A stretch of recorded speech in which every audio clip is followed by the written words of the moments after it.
Hi guys, tonight we drift into a winter night on the old frontier, and you are the one riding late with the sky already turning to iron. You can almost hear the brittle grass snapping under your horse's hooves, that dry, glassy sound that only comes when the cold has squeezed all the softness out of the world. The air smells sharp, like pine needles and faraway snow, and every breath you take feels like a small scrape in your throat.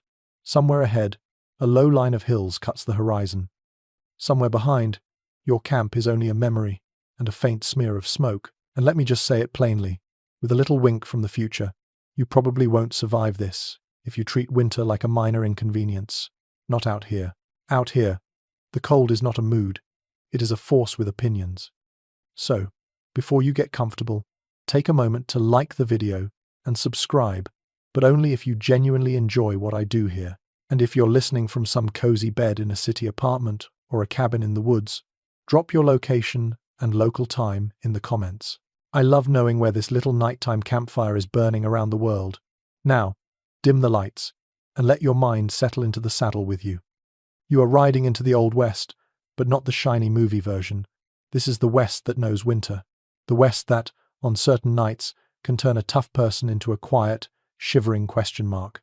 Even when the sun goes down clean and orange, the temperature can free fall the moment darkness reaches the ground. 1 minute, you are coasting along with that late afternoon glow warming your cheek. The next, your eyelashes are gathering tiny beads of frost, and your fingers feel clumsy inside your gloves. If you have ever stepped outside on a modern winter morning and felt your lungs pinch a little, multiply that by loneliness, distance, and the fact that there is no heated car waiting for you if things get uncomfortable. Your world right now is a wide, open stage. The prairie spreads out like a frozen ocean, rolling and pale under a starlit sky. You catch the whisper of wind over grass that has turned stiff as wire. The horse under you is warm and alive, and you can feel the animal's heat rising through the saddle, almost like a borrowed blessing.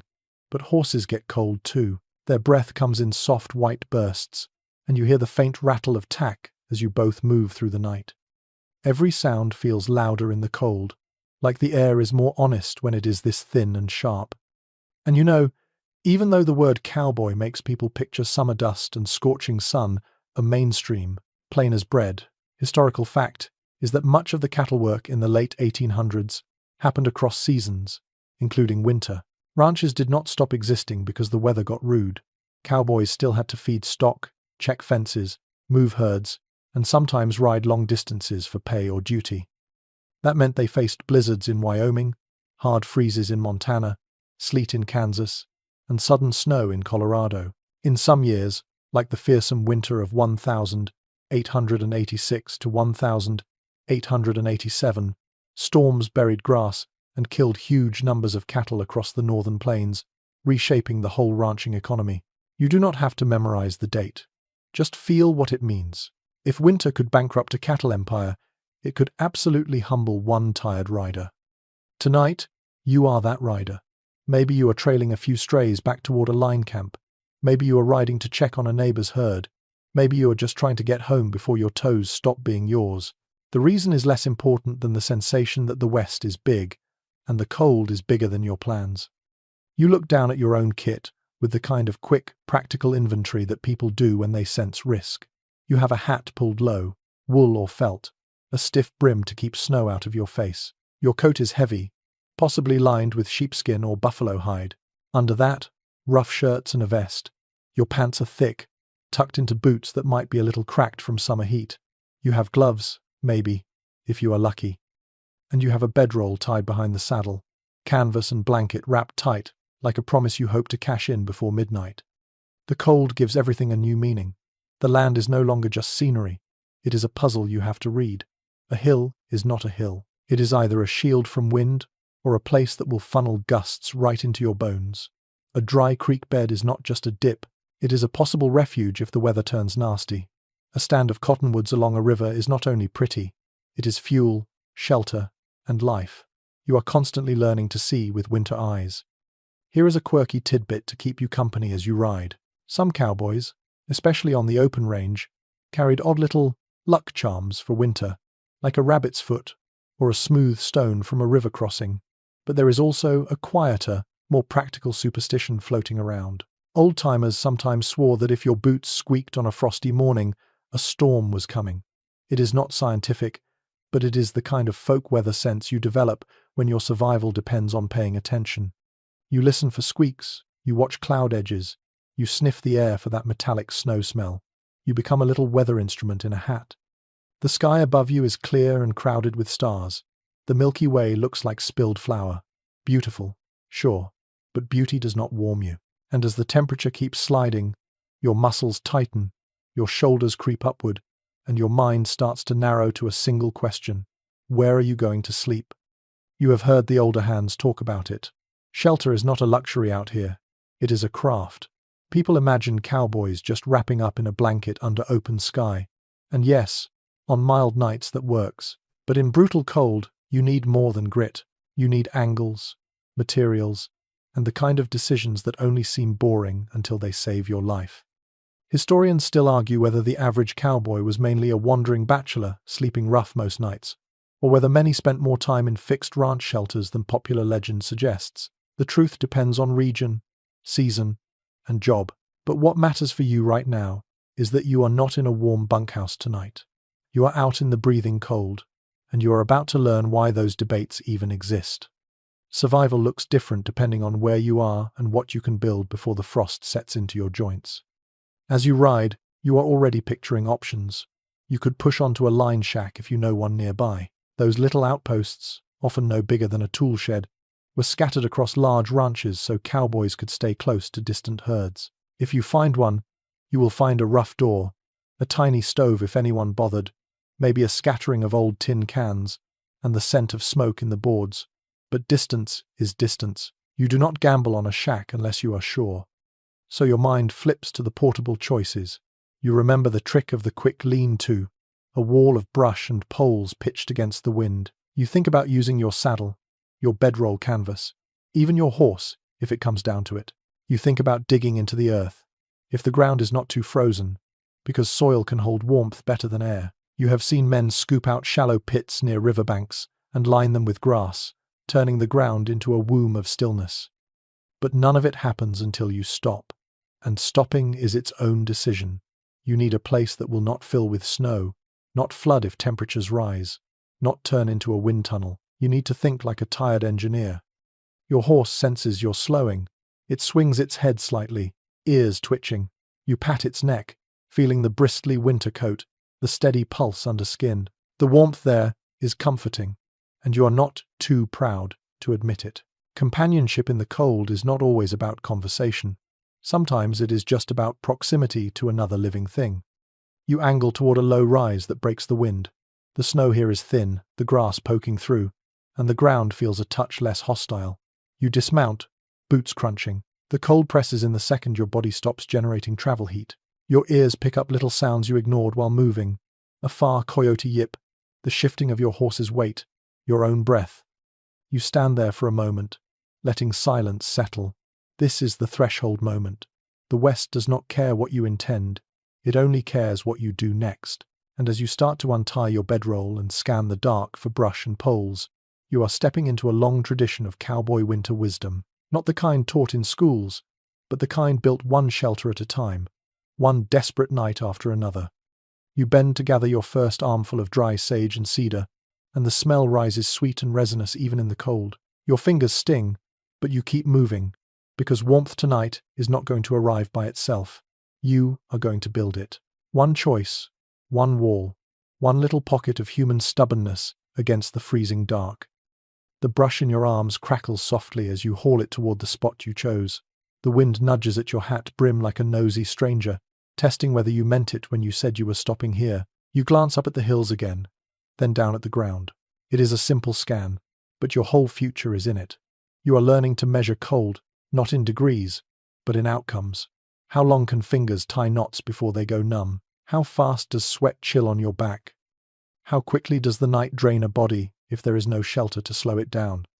To understand why cowboys got so good at building warm shelters, you have to understand what brutal cold really meant in their world. This is not just a poetic winter. It is not the kind you see through a window while holding a mug you paid $5 for. The Old West could swing from warm afternoons to murderous nights with almost no warning. especially on the high plains and in the mountain basins. One afternoon, it is dust and sunlight. By midnight, it is a hard, starry freeze that seems to make even your thoughts brittle. You might be picturing snow everywhere, but the West does winter in a lot of accents. In the northern plains, you get blizzards that come in like stampeding white horses, wind screaming, snow filling every fold of your clothes, visibility dropping to the length of your own arm. In the Rockies, storms can trap you in valleys for days, piling drifts against cabin doors. In the deserts of New Mexico or Arizona, the cold is sneaky. The days feel gentle, even warm, and then the sun falls away and the temperature drops like a stone into a dry well. You can freeze in a place that looked like summer at noon.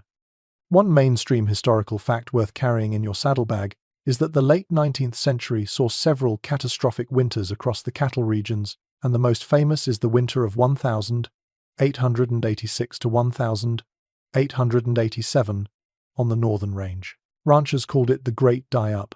Snow fell early and deep, then Chinook winds crusted it into ice, and cattle could not reach grass. By spring, millions of animals were dead, and the open range system started to break apart as ranchers shifted toward fencing and feeding. That winter was not just a bad season, it was a turning point. It also meant that cowboys who rode those ranges learned shelter as a survival skill, not a hobby. If your whole job depends on staying alive long enough to pull cattle through a storm, you learn to make warmth out of nothing. So when you hear the word brutal, think of nights where the wind does not just chill you, it rearranges your sense of time. The gusts hit your face, and you feel your skin tighten. Your nose runs, then starts to dry and sting. Your hands are always one mistake away from losing their grip. Even breathing feels like work. The air cuts in clean slices, filling your lungs with a cold so sharp it feels like it has edges. You start breathing through fabric, not because it helps much, but because you need to soften the bite a little. And you are never dealing with cold alone. The West adds wind to it. The high plains are famous for their openness. And openness means the wind has a long runway to build speed. A calm night can turn into a gale before you finish cussing at your frozen laces. Wind is what makes a modest freeze into a crisis. It steals the heat right off you. It gets inside your coat seams. It turns every bare patch of skin into an emergency.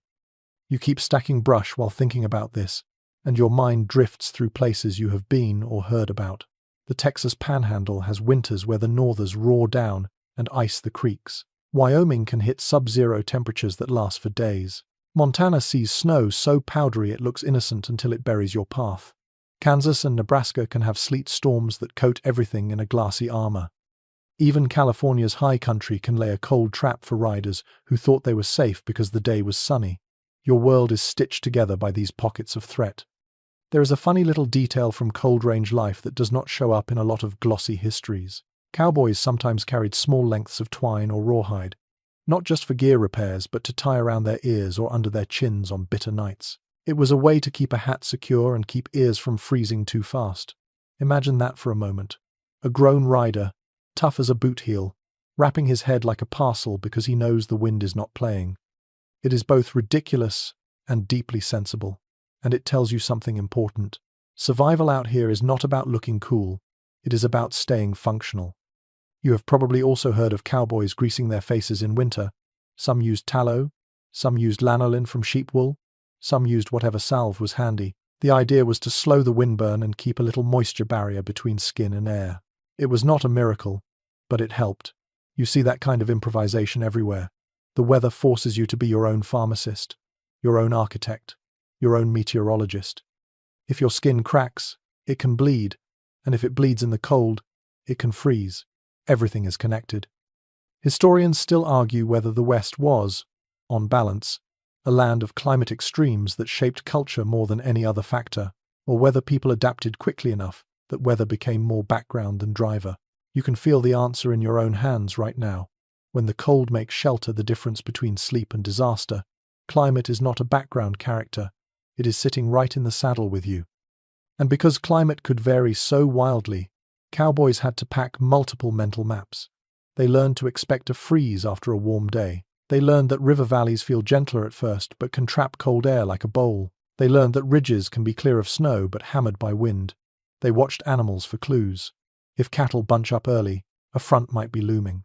If birds dip low, The air pressure is shifting. It is a living science, passed hand to hand.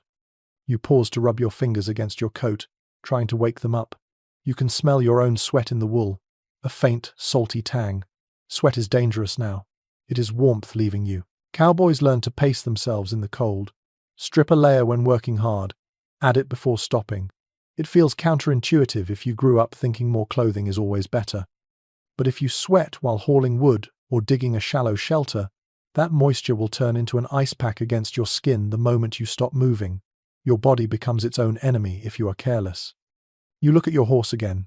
Its coat is fluffed, a little haloed with frost. The animal is built for this better than you are, but not infinitely better. Horses can get chilled, especially if they are wet. Cowboys knew to keep a horse from sweating too much during winter travel, because a soaked horse could become weak or even die if left in wind. A rider's survival is tied to the animal's survival. If the horse goes down, you are walking, and walking in a blizzard is not a long-term plan. So brutal cold is not just about discomfort, it is about a chain reaction. Cold makes you slow, slow makes you make mistakes. Mistakes make you wet, lost, or injured. Those things make cold win. Every winter shelter a cowboy built was a way to break that chain, to buy hours and keep the body from sliding down that quiet slope into hypothermia. The night is deepening now. Your collected brush is piled where the wind is least nasty. You can feel that even without thinking about it. Your body reads the draft on your neck. You can hear the wind over there, stronger, and here, a little muted. This is what the land gives you if you pay attention. And as you prepare to build something more solid, you also hold another truth. Cowboys were not always alone. Sometimes there were line camps, bunkhouses, ranch kitchens with pot-bellied stoves. Sometimes a storm caught a whole crew out on a drive, and warmth was a communal project. But whether you were solo or surrounded, the cold set the terms. It made everyone equal in a way. The greenest kid and the oldest hand both respected the same wind. You kneel and start arranging thicker branches for a backbone, and the act of building feels calming. There is a rhythm to it.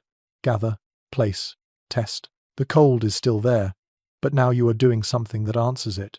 You are translating climate into craft. That is what the Old West demanded from its cowboys. Not just bravery, but the steady ability to make a small warm pocket inside a very large, very indifferent night. You keep working in the thin light of moon and stars, and the land starts to feel less like a huge empty thing and more like a set of quiet instructions. The first rule in winter is not, be tough. The first rule is, read the land. Because out here, the earth is not passive. It is a partner that either helps you or ignores you, and what it does depends on whether you notice its moods. Before you place a single pole, you stand still and let your face turn slowly, like a sleepy compass. The wind is coming from the northwest tonight. You feel it on your left cheek, and you hear it rising and falling through the grass. Somewhere higher up the slope, it runs harder, but down here, it breaks just a little.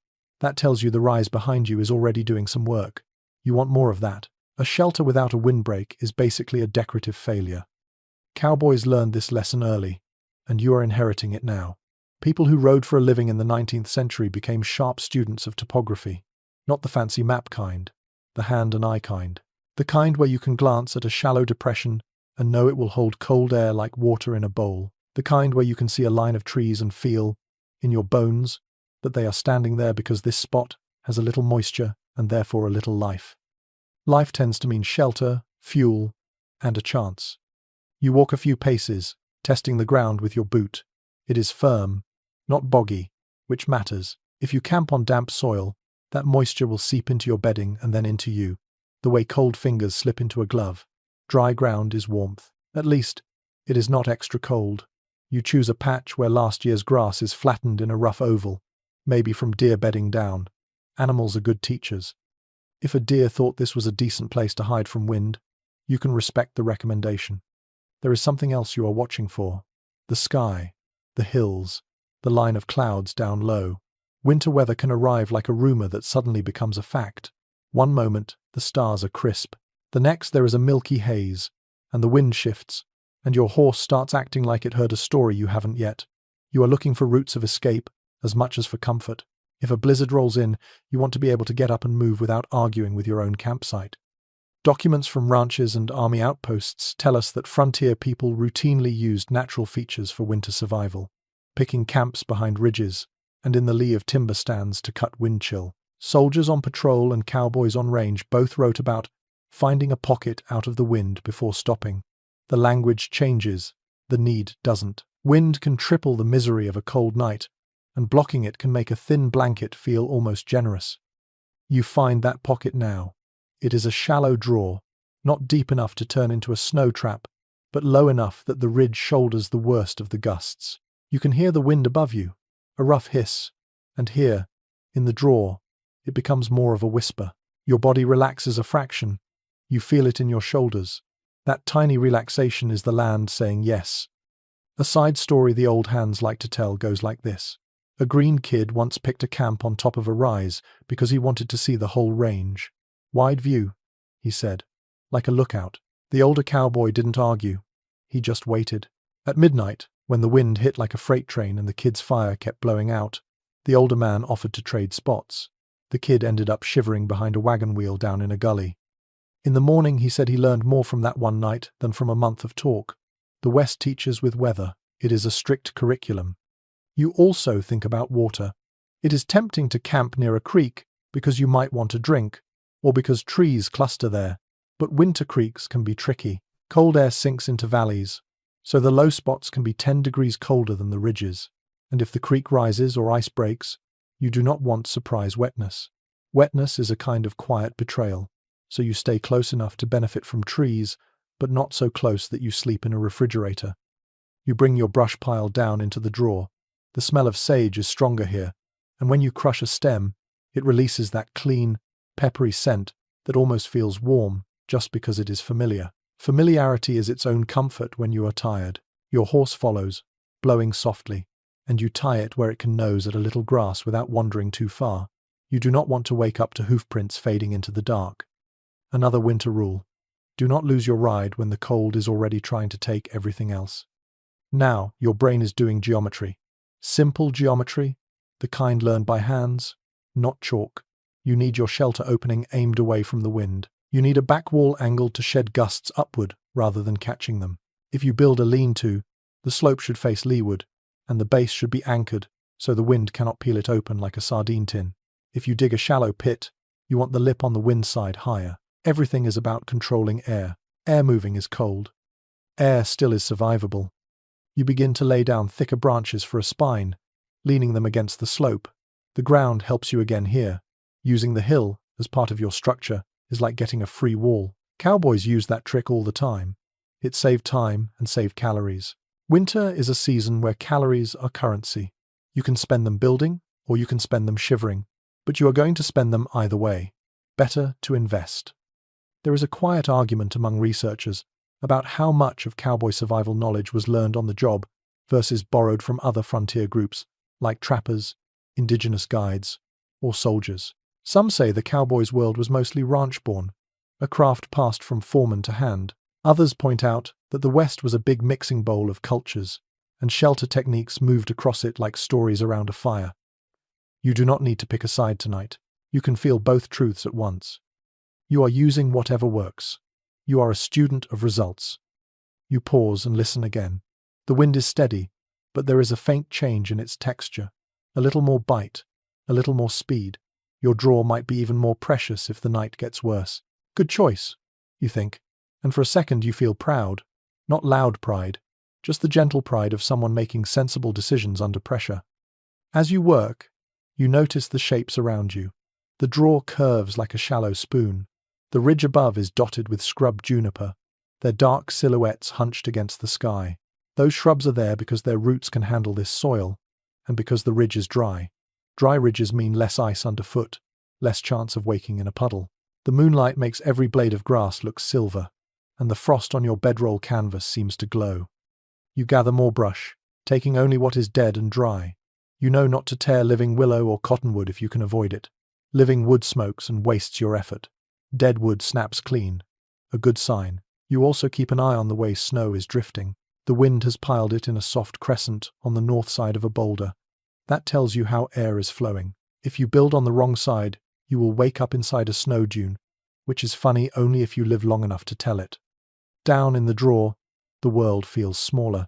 That is part of its comfort.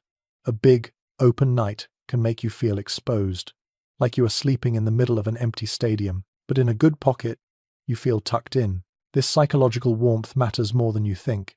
When fear sneaks in, it makes cold feel colder. When you feel secure, your body stops wasting energy on panic. You take your coat off for a moment while building, but not all the way. You loosen it. You learn to avoid sweating. The cold is still there, but you are moving with a steady rhythm now, and your breath is warmer in your scarf. You can taste the dryness in your mouth, like old paper. You drink from your canteen, the water shockingly cold, then tighten the cap quickly. Even water can freeze on a night like this. Finally, you step back to look at your setup. It is not finished yet. It is just a beginning, but the pieces are aligned with the land, not against it. That is the real first rule. The West will swallow your shelter if you fight it. It will help shelter you if you cooperate. You kneel to wedge the bottom branches into the soil, and your fingers sting hard enough to make you hiss. You blow on them, then keep going. The night is not waiting. Yet you are no longer a traveler stuck in cold.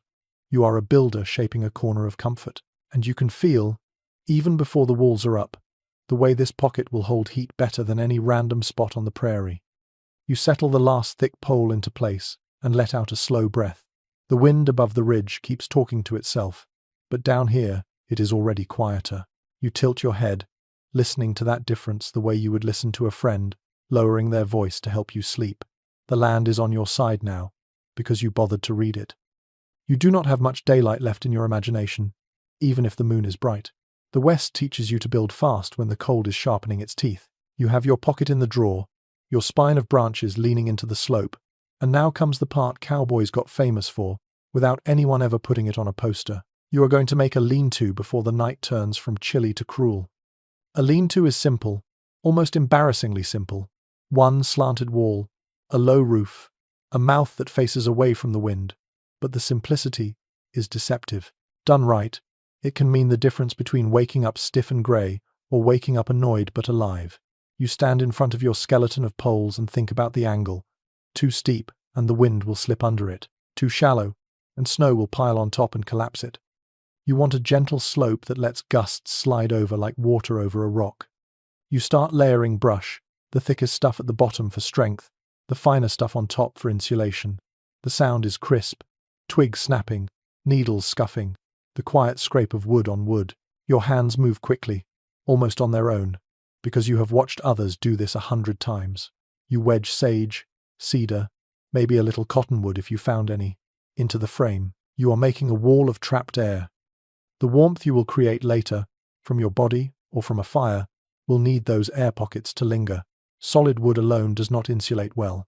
It is the stillness between things that holds heat. Cowboys on trail drives used lean-tos constantly, because they had to carry their world with them. On the long cattle drives north from Texas to Kansas or Wyoming, there were no cabins waiting every night. When winter weather surprised them, a quick shelter was part of the job. Diaries from some drives mention riders gathering brush for a windbreak, or throwing up a shelter against the bank when a norther blew in. It is one of those practical details that shows up quietly in the record. Not heroic, not romantic, just necessary. You stack faster, your breath fogs, and the moisture freezes as a rime on your scarf. You keep reminding yourself not to sweat. Every few minutes you slow, take a deeper breath, let your heart come down from the building heat. It is a strange dance. Work hard enough to finish before your fingers quit on you, but not so hard that your back turns damp. You can feel that line in your body now, the way a seasoned hand feels a horse, sensing when it is about to bolt. You stay just on the safe side. As your lean-to gains shape, you look for extra help from the land. You pull a fallen log to one side to act as a short wing wall, blocking the wind that might curl around the shelter's edge. Cowboys called these wind jammers sometimes, and even a crude wing could reduce drafts inside. You also stamp down the snow where you will sleep, not because you like hard ground, but because fluffy snow melts under you and then refreezes into an icy cradle. You want a firm base, then a thick bed on top. There is a little range trick, half joke and half truth, that some old cowhands used to pass along. If you have time, sprinkle a thin layer of dry grass on the ground before you lay your bedroll. They claimed it keeps spirits from creeping up through the earth and stealing your warmth. That is the story version. The real version is that grass creates another insulating layer and keeps your bedding from touching cold soil directly. Whether you blame spirits or physics, the result is a warmer sleep. You gather armfuls of grass now, the dry stuff that rattles like paper. It smells faintly sweet, like summer trapped in straw. You spread it thick where your shoulders and hips will rest. You are not making a mattress, but you are making a buffer. The ground is an excellent thief of heat. Every cowboy who survived winter knew that. People tend to picture cold as coming from above, from snow and wind, but the earth can suck warmth out of you all night if you let it, so you do not let it. The lean-to roof is next. You drag more brush up the slope of poles, layering it like shingles. You want to overlap each handful, so snow will slide down instead of slipping inside. If you have canvas, you might use it on top, but brush works fine if you do it thick. You check for gaps with your palm. A little draft now is a lot of draft at 3 in the morning. You plug holes by jamming in smaller twigs. It looks crude, but it is a kind of folk architecture. There is still some back and forth among historians about how standardized cowboy shelter methods ever were. One camp argues that because cowboys came from many backgrounds, there was no single cowboy way to build a lean-to, just a bunch of local habits. Another camp points to similar descriptions across different states and insists a shared trail culture created a common toolbox of shelter tricks. You can feel both in your hands. The bones of your lean-to come from things you have seen on this range, yet the idea itself is older and wider than you are. Skills travel with people. You step inside your half-finished shelter to test it. The change is immediate. Not warm exactly, but calmer. The wind's voice drops down to a low murmur. You are out of its direct reach. You crouch and imagine the night ahead. You will be lying with your feet toward the back wall, head near the opening so you can see out if noise wakes you. You do not want to sleep with your face against the back wall because condensation can build there and frost you. Another thing cowboys learn through bitter trial. Your breath is a weather system inside a small shelter. If you trap it wrong, you wake up crusted in ice. You make the opening low. A low opening keeps heat in and makes the shelter less inviting to wind. It also makes you crawl in like a tired animal, which is oddly fitting. The Old West is not a place for standing on ceremony, especially in winter. Now you think about fire placement. If you build a small fire just outside the opening, and you angle the shelter so the back wall reflects heat inward, the lean-to becomes a heat trap. Cowhands use this trick, and if there was snow, they sometimes built a low snow wall on the fire's far side to reflect heat back too. Tonight your snow is thin, so you use brush and a couple of rocks. You are shaping heat like a shepherd shapes a flock. You gather fuel. Not much. Lean-to nights are about small, controlled fires, not bonfires that eat your wood and leave you with nothing at dawn. You pick dead twigs, cedar scraps, maybe a chunk of cottonwood. The smell of cedar on your gloves is earthy and comforting. You spark the fire with flint or a match, and the first flame is a tiny, stubborn orange tongue. It catches, crackles, and immediately your shelter feels different. The air warms in a small breath. The fire makes the night feel less empty. You sit close, hands out, letting the warmth soak into your knuckles. Your horse stands a short distance away, tail flicking, head lowered. It is calm. That matters. If your horse is calm, the world is calm. You keep an eye on it anyway. Predator nights are rare in deep cold, but not impossible. Coyotes and wolves are hungry when snow covers the grass. Still, with a fire, you are less of a target. You look at your shelter again and feel a quiet satisfaction. It is not pretty. It is not a cabin. It is a slanted wall of brush and poles. But it is a real thing you made in under an hour, in dark, with stiff fingers. Cowboys built these at sundown all across the range.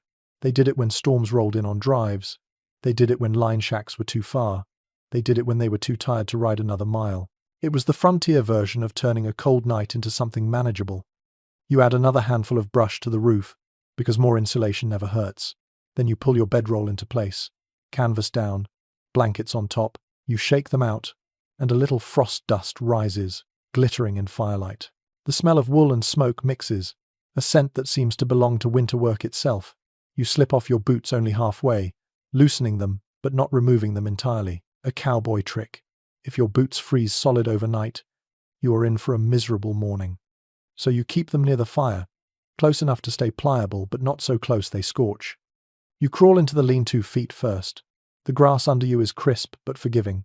You pull the blankets up and feel your body finally stop arguing with the cold. The fire pops softly, a steady little heartbeat out front.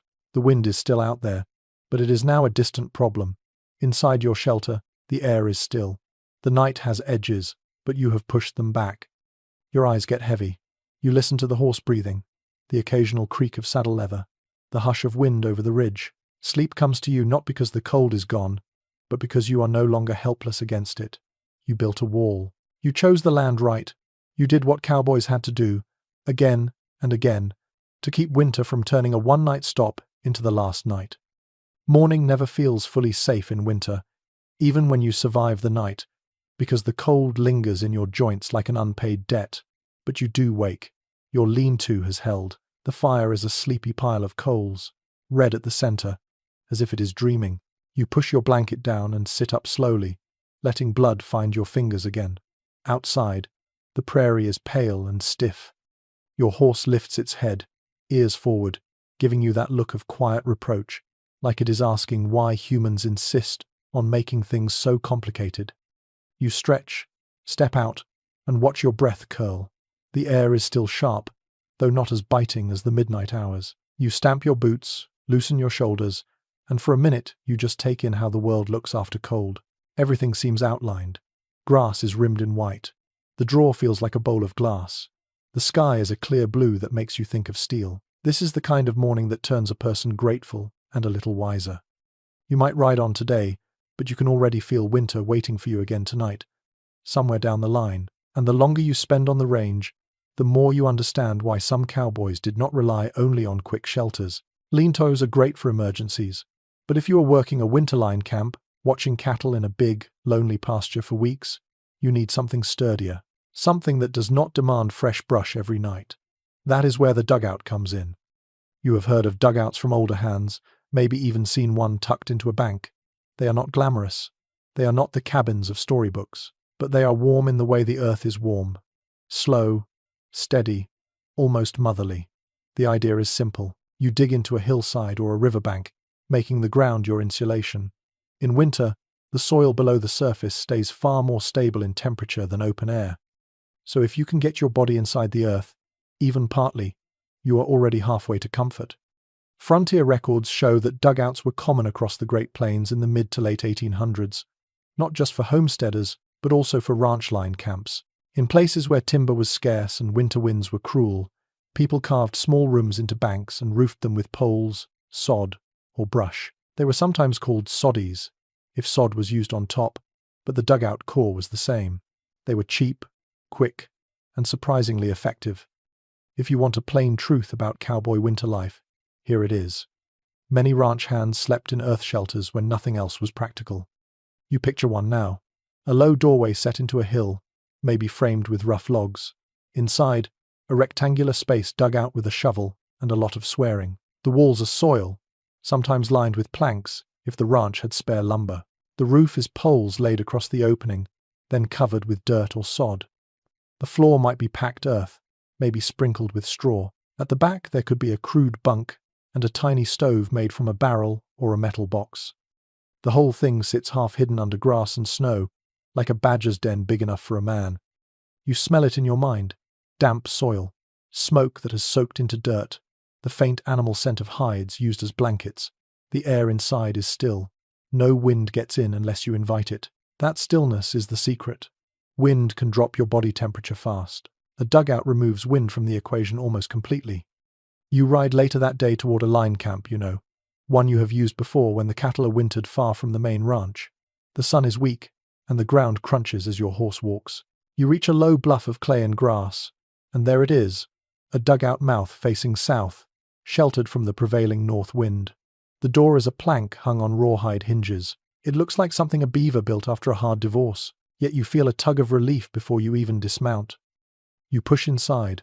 The change is immediate and almost shocking. The air is cool, sure, but it is not attacking you. It feels like entering a cave. The light dims to amber from a tiny window cut near the roofline, maybe covered with greased paper instead of glass.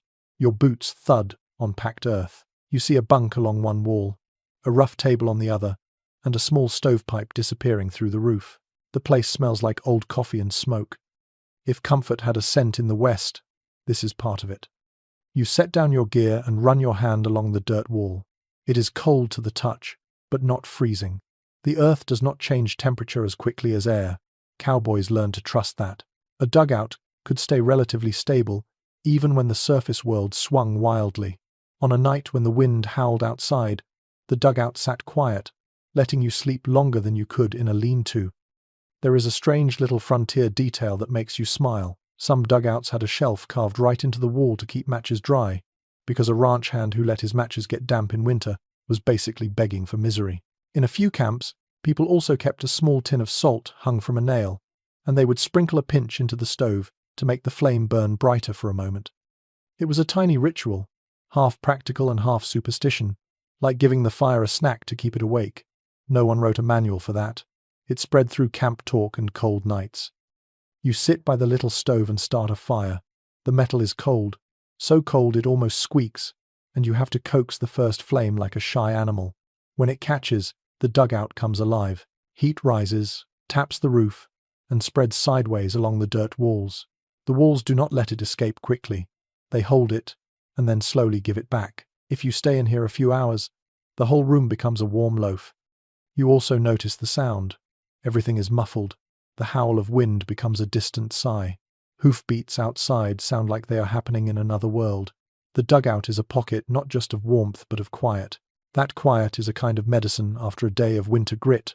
The West can be loud in its emptiness, but here, the earth is padding your ears. Dugouts were not perfect, of course. You can feel the drawbacks, too.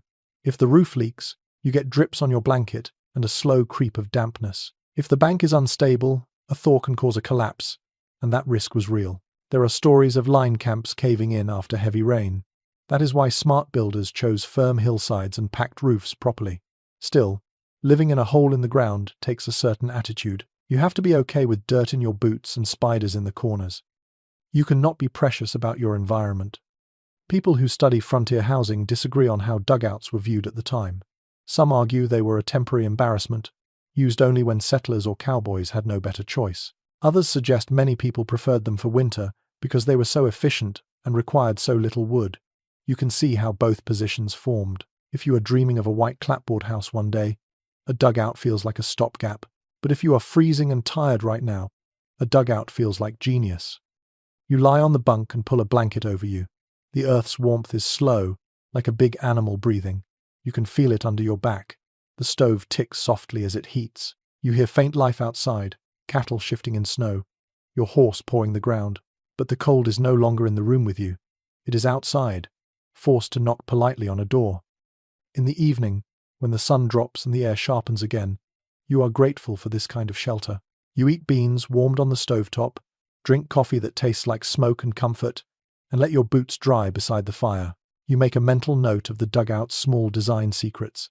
The low ceiling keeps heat close. The south-facing door catches what little sun there is. The thick roof blocks wind and traps an air layer above you. Nothing about it is accidental. Every choice is winter thinking. You watch the flame settle into a steady glow, and you realize something else about dugouts. They are a compromise between moving and staying. Cowboys on long drives could not dig one every night, but cowboys assigned to winter pastures could. Ranches that cared about keeping hands alive and functional sometimes ordered dugouts built in advance, like little safety stations on the range. It was not charity, it was practical economics. A dead or frostbitten cowboy could not herd cattle. So winter shelters became part of ranch management, even if no one advertised it. You close your eyes as the warmth deepens. The dugout is humble, but it is a friend. It is the earth letting you borrow its steadiness for a night. And as you drift towards sleep, you understand why men who spent their lives under wide skies were willing, in winter, to crawl into the ground. Not because they were afraid, but because they were wise enough to accept help from whatever the West offered. You wake in the dugout to a kind of thick, patient quiet. The stove has burned down to ash, but the room is still holding a gentle warmth, like the earth refuses to let the cold rush in all at once. You sit up slowly, rubbing your eyes, and for a moment, you forget you are half underground. Then you smell the soil, that faint mineral scent, and you remember. Outside, winter is still sitting on the prairie like a heavy coat, waiting for you to step back into it. You push open the door. The light that comes in is pale and low, the sun barely climbing. Your breath turns white instantly. The cattle in the distance look like dark stones scattered on a white cloth. Your horse is there, patient, its back dusted with frost, head down in the sparse grass. You take a second to feel thankful for the dugout, then you go about your morning like any working cowboy would. Shake out your blankets, toss the ashes out, pack your gear. Winter is never sentimental for long. And as you move through the day, you notice the land changing. You ride into a stretch of open prairie, where trees are rare, and the soil is thick with tough, matted grass. This is a country that does not give you logs easily. It is a place where the sky is huge, and wood is something you dream about. You already know what that means for shelter. If you cannot build with timber, you build with what grows at your feet. That is how sod houses come into your story, and not just for homesteaders. Cowboys, line riders, and range crews learned the prairie math too. Sod is not glamorous either, but it is everywhere in grassland country, and in winter, it works like a slow heater. You slice it out in blocks, stack it like bricks, and let the roots and soil make a thick wall that wind cannot bully. When you do it right, the walls are so dense that even a hard norther feels muted on the inside.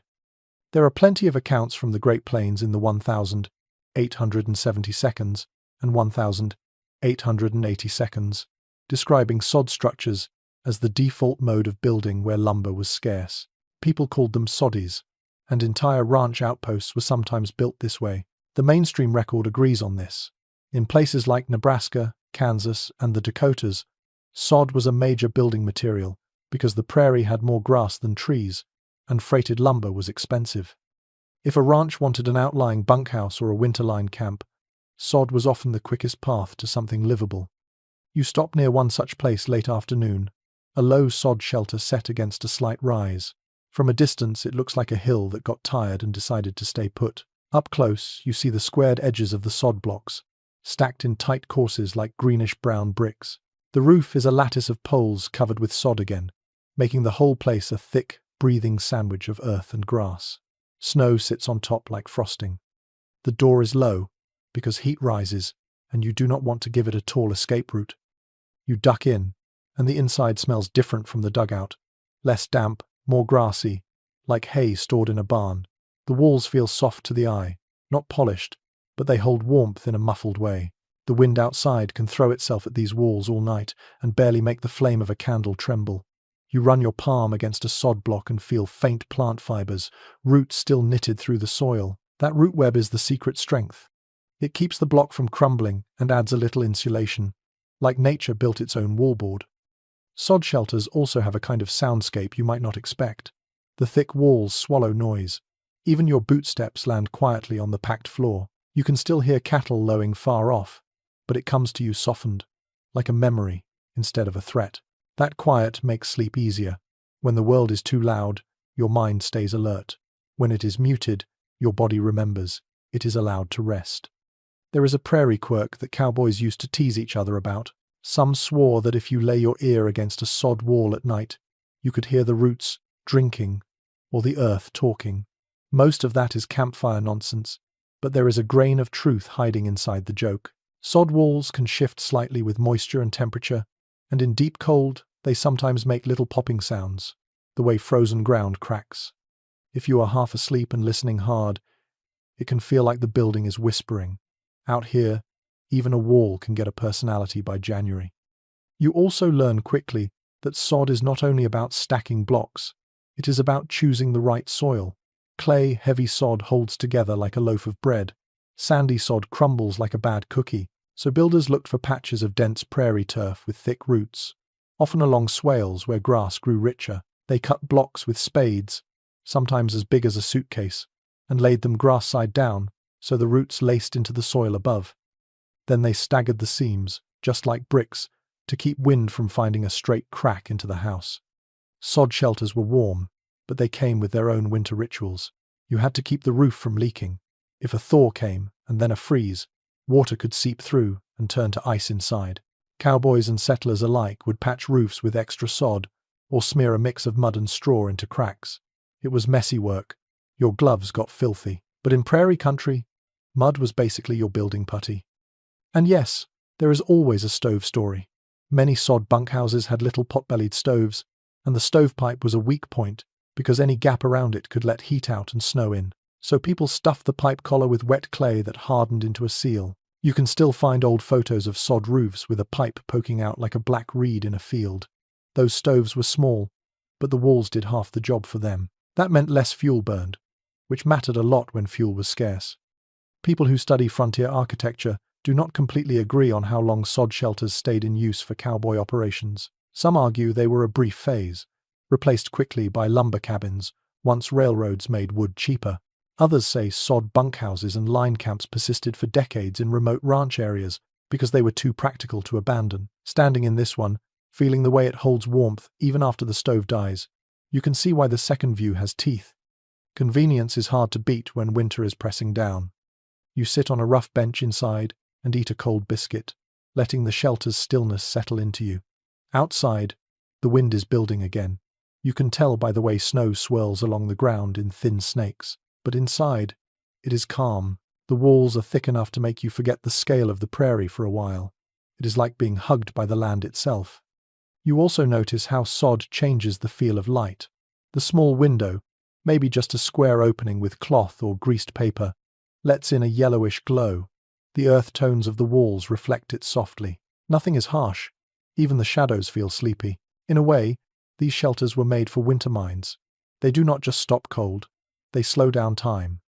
After you rest, you go outside to check the cattle. The air bites at your face again. You are reminded that this warmth is an earned thing, built block by people who had no other choice. Cowboys in these regions learned to cut sod fast, to read where the turf was thick enough, to set a shelter into a rise, so the north wind slid over the roof instead of slamming into the door. They learned to treat the prairie like a storehouse of materials. Grass was not only feed for cattle, it was walls, roofs, and survival. As dusk comes, you drift back inside, add a few dried chips to the stove, and watch the flame catch. The smell of burning grass and wood drifts up the pipe. The shelter takes that heat and holds it, steady as a hand on your shoulder. You roll out your bed on the floor, thicker now, because you know the ground is still cold, even when the air feels nice. You settle in and let your body soften. You think about all the versions of shelter you have already relied on this winter. Brush walls, earth pits, dugouts, and now sod.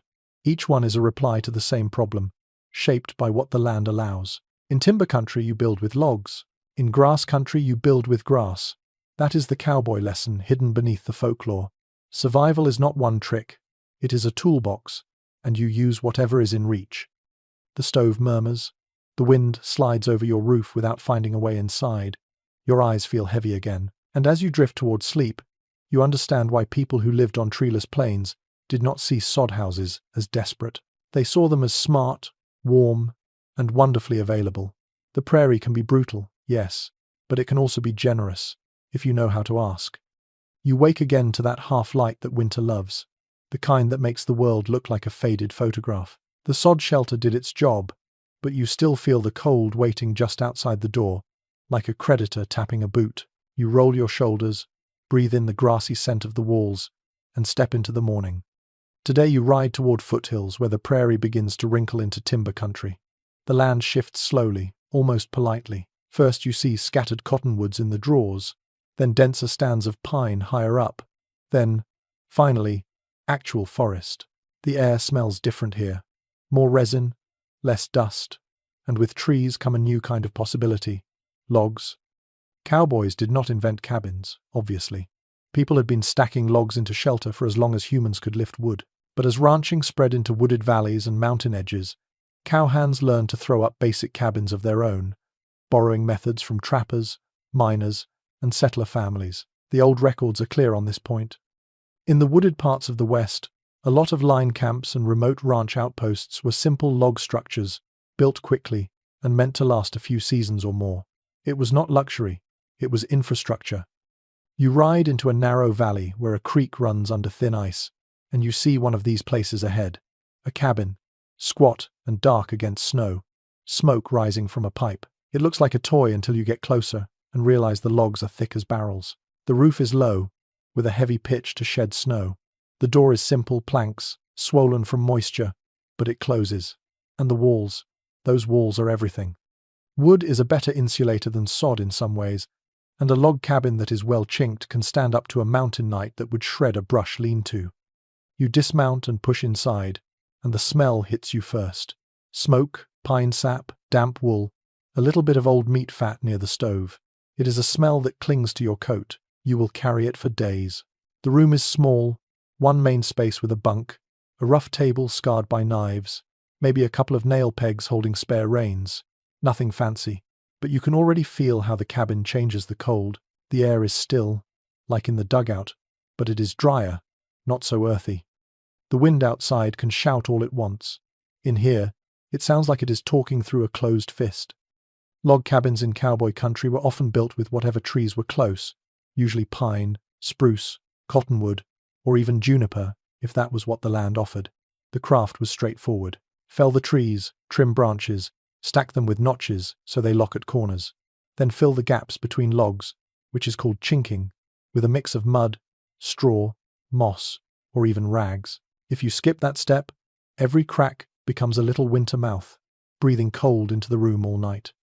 Cowboys learned to hate drafts like they hated rattlesnakes, so they chinked hard. You run your fingers along a seam. The mud is cracked a bit. You make a mental note to patch it before night. A cabin is only as warm as its least cared-for gap. You have seen line shacks that felt colder inside than outside because their walls were careless and their doors hung crooked. Warmth is not automatic. Even in a cabin, you keep working. There is a small, almost silly cabin tradition some cowhands followed. If a crew built a new line shack, they would sometimes carve their initials or a quick doodle into a log near the door. Nothing dramatic, just a scratch of identity. Some did it for pride, some for luck, some because they wanted the next hand to know who built the place.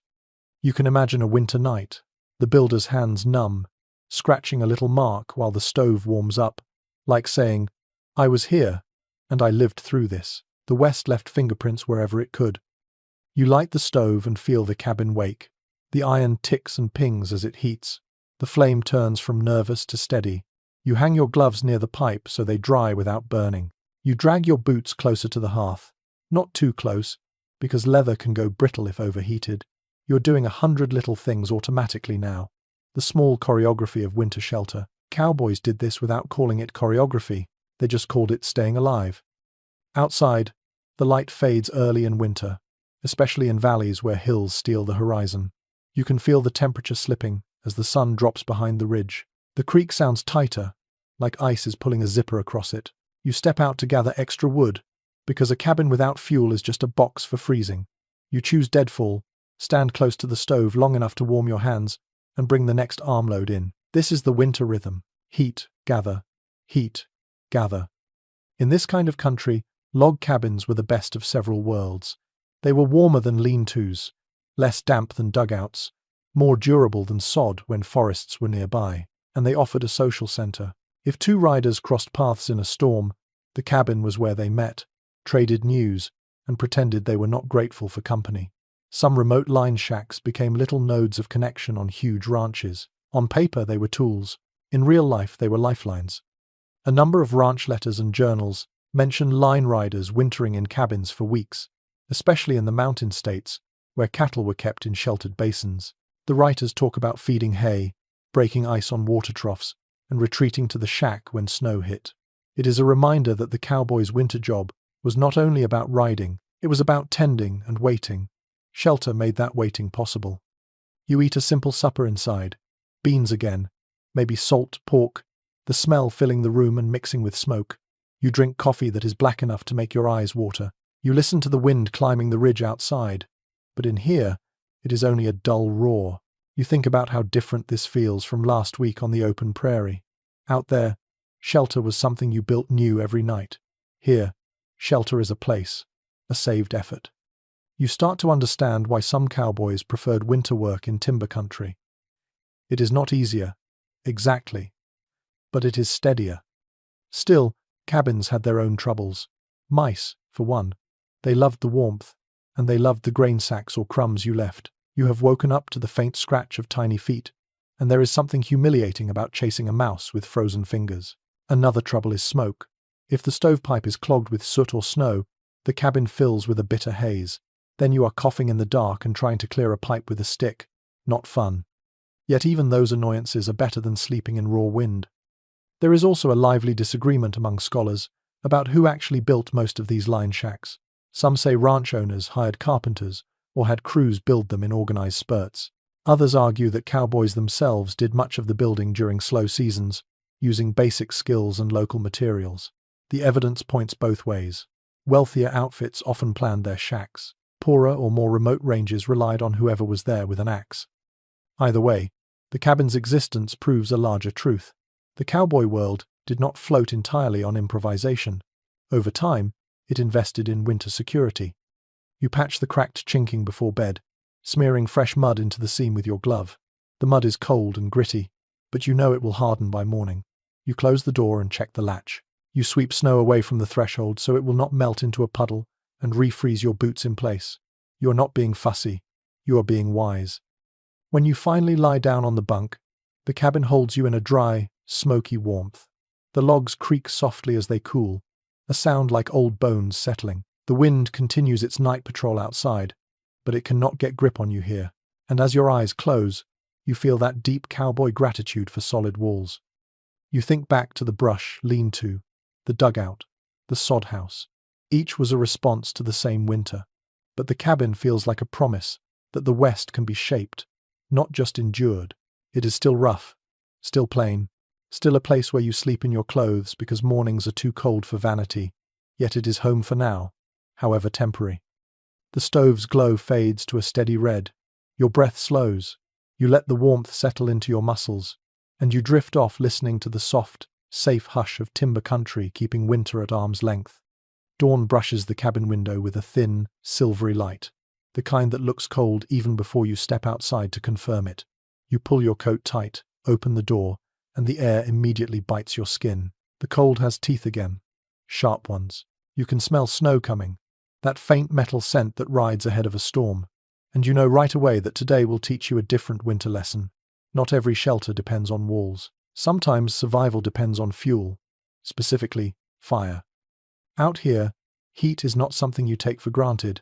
A fire is warmth, light, cooking, morale, and protection all at once. But in many parts of cowboy country, especially on the open plains, wood is as rare as luxury cloth. You cannot burn what does not exist, so you learn to burn what the land allows, even if it is not what you would ever dream of tossing into a hearth back east. You step away from the cabin now, taking your horse down into a brushy draw where scattered cottonwoods stand, their leaves long gone. Cottonwood is decent fuel when it is dry, though not as hot-burning as oak or hickory. Cowboys learned quickly which woods popped embers dangerously and which smoked too much. Pine burns fast and smells wonderful, but it can spit sparks into your bedding if you are careless. Juniper burns hot and steady, a godsend on freezing nights. Cottonwood will do when you have nothing better. But the truth of the open range is this: very often, you do have nothing better. That is when cowboys turn to an unlikely friend: dry buffalo chips. You crouch in the cold and pick one up now.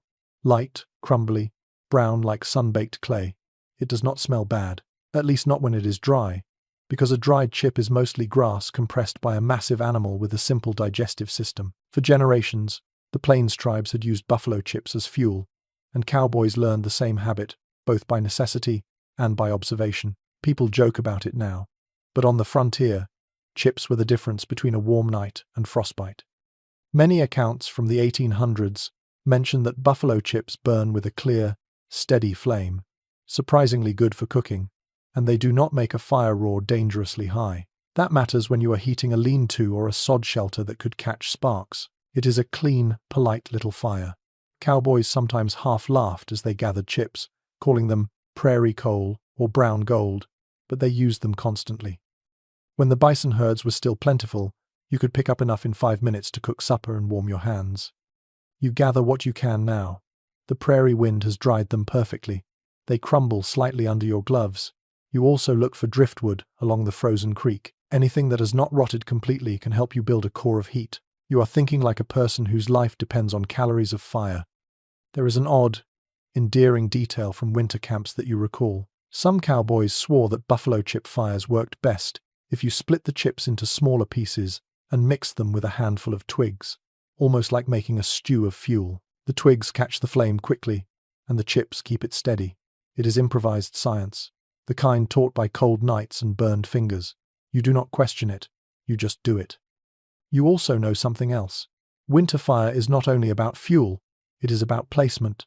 A fire placed in the wrong spot can let the wind steal all its heat before it reaches your shelter. So you choose a shallow hollow on the leeward side of a boulder. The stone acts as a reflector. You can almost picture the heat bouncing off it and into you later, when you sit with your bedroll over your knees. Cowboys often used rocks, saddles, even tightly packed snow walls to trap and direct heat. Winter fire is shaped, not simply burned. Another winter truth rises in your memory. Wet fuel is a disaster, even damp fuel. It hisses, smokes, and refuses to warm you. Cowboys on long rides often carried a few dry chips in their saddlebag, just in case they landed somewhere barren of decent material. It was not glamorous, but neither is freezing. The land forces you to plan ahead whether you consider yourself a planner or not. By midday, the wind begins to sharpen again. That tells you the coming storm might arrive by dusk.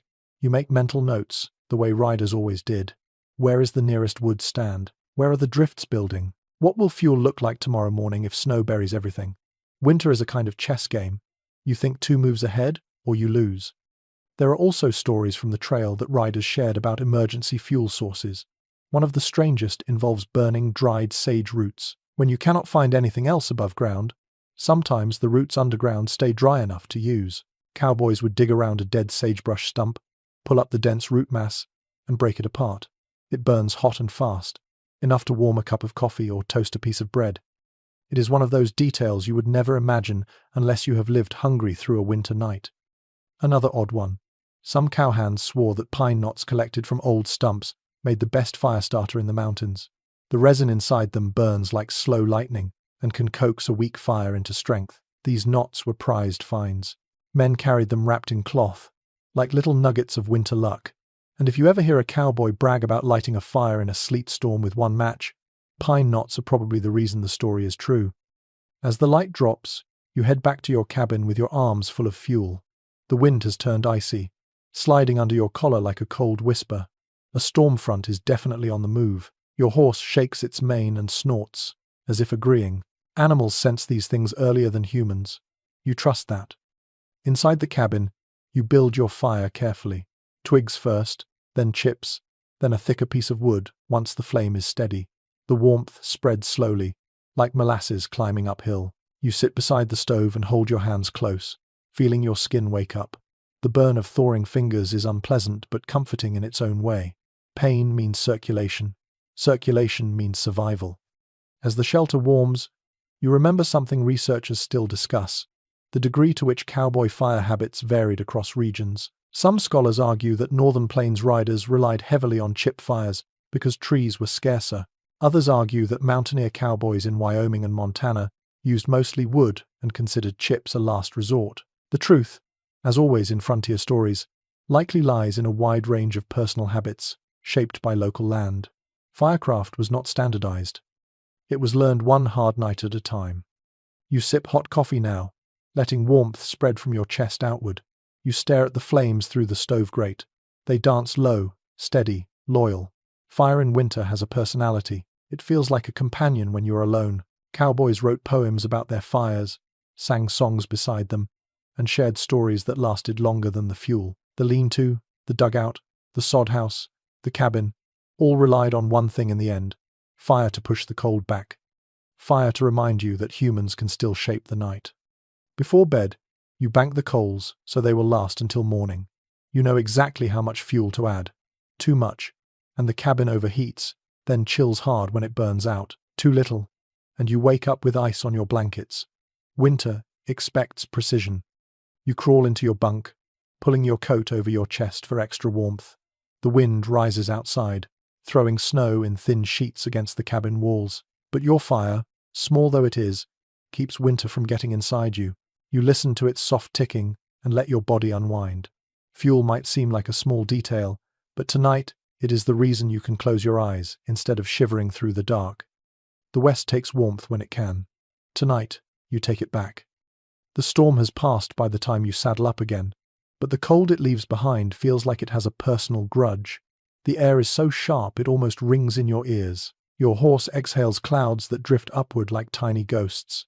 You rub your hands together, trying to gather warmth from friction alone, and you think about the next truth winter is going to press on you. Walls and fire matter, yes, but nothing matters as much as the layers wrapped directly against your skin. Out here, clothing is not fashion, it is architecture, and your bedroll is your last line of defense when the world decides to freeze solid.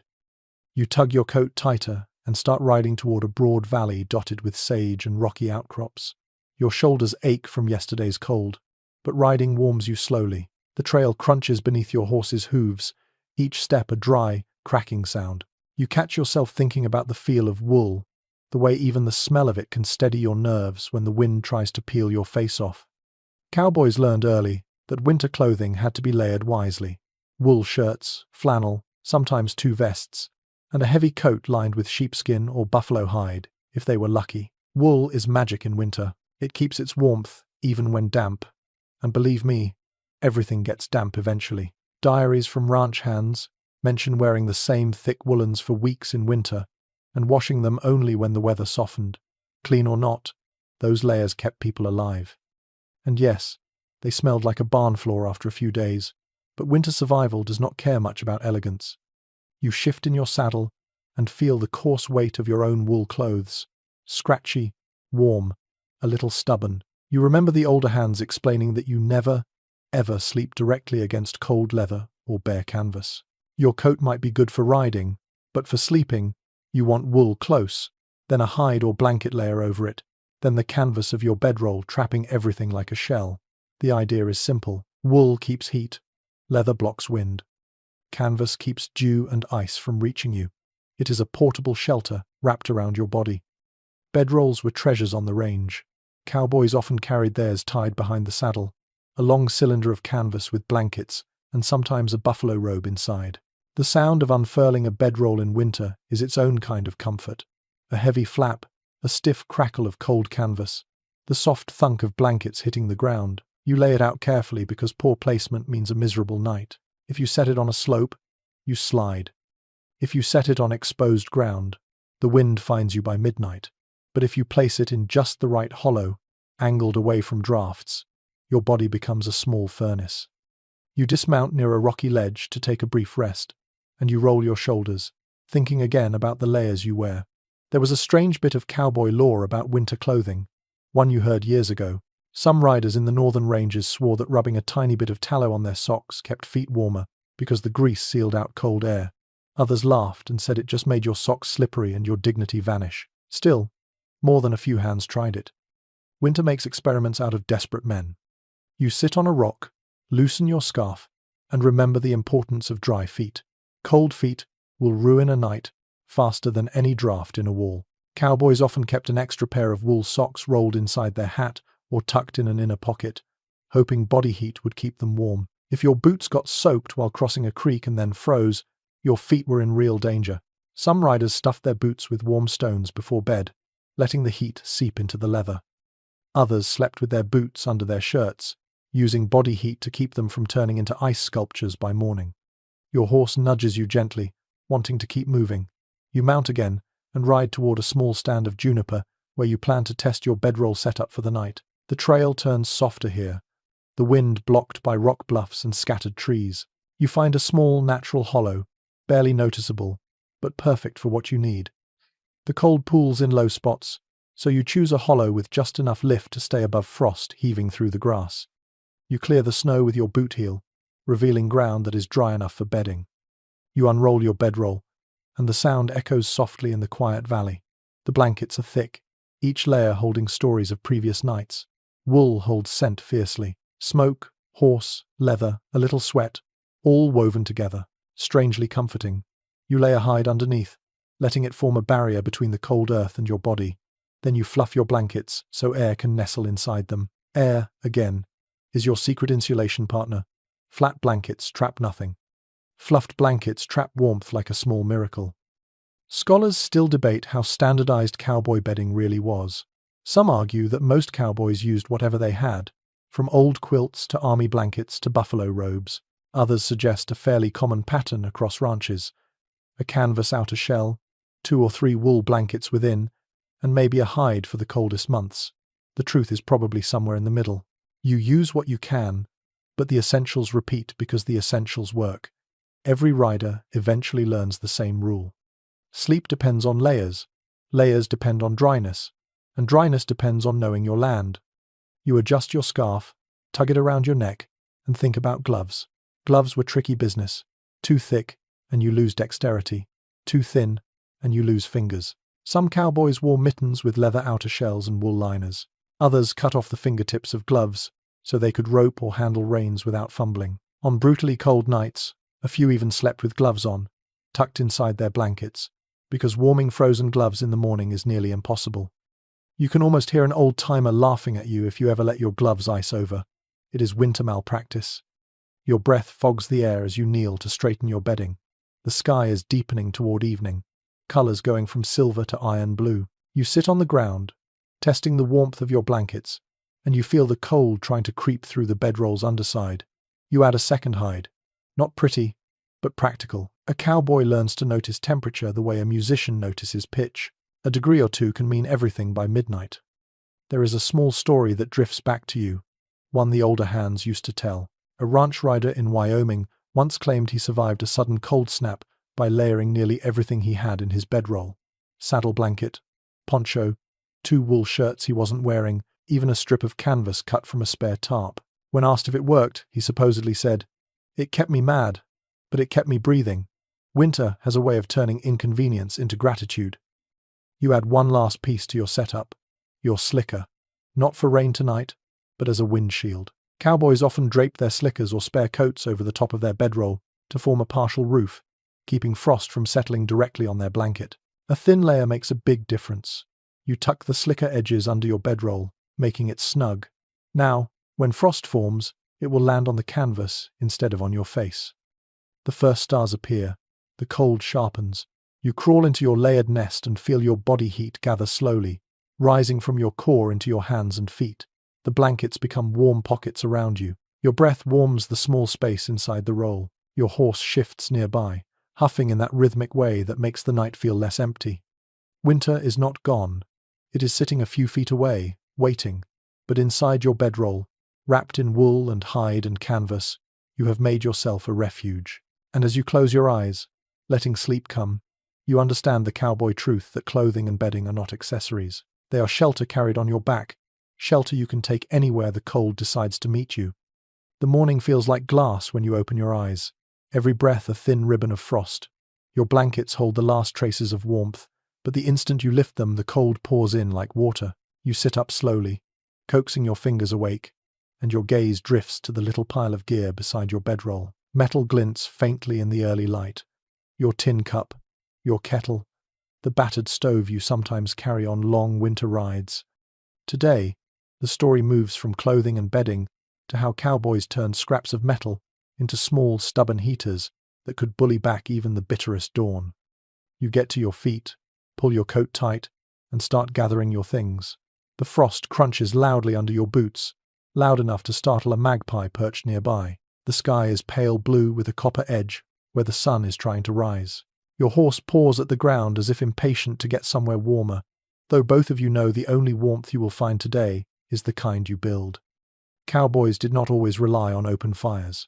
When they needed control, especially in tight shelters or when wind threatened to scatter sparks, they turned to little metal contraptions you might not expect. Old coffee cans with air holes punched in the sides, discarded bean tins converted into tiny stoves, sawed-off barrels that someone hammered flat at the bottom and propped with stones.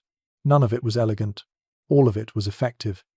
Historical notes from frontier ranches mention these makeshift heaters often, though usually in passing, warmed the shack with a tin stove or cooked beans on the little drum.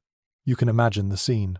A cowboy hunched over a dented can, feeding it slivers of wood or chips, coaxing a flame, like a parent coaxing a stubborn child. Tins heated up fast, glowed red if you pushed them, and radiated just enough warmth to thaw fingers and soften hardened boots. They were portable lifelines. As you prepare breakfast now, you unpack your own battered tin stove, a squat cylinder with soot around its rim. You set it between two flat stones to keep it steady in the wind. The sun has not yet climbed fully, and your breath billows as you strike your match. For a moment, nothing happens. Then the flame catches a curl of dried grass, and the little stove begins its morning rally, smoke trailing upward like a fragile ribbon. There was a small, almost playful trick cowboys sometimes used with tin stoves. If the wind was fierce, they would set their saddle behind the stove to act as a visual and physical shield, directing heat forward. Another trick was propping the stove on a piece of scrap metal so the frozen ground would not suck the warmth away too quickly. Heat management on the range is half logic, half stubbornness. You learn what works because your fingers insist on it. Your coffee begins to warm in the kettle, steam rising in thin, eager lines.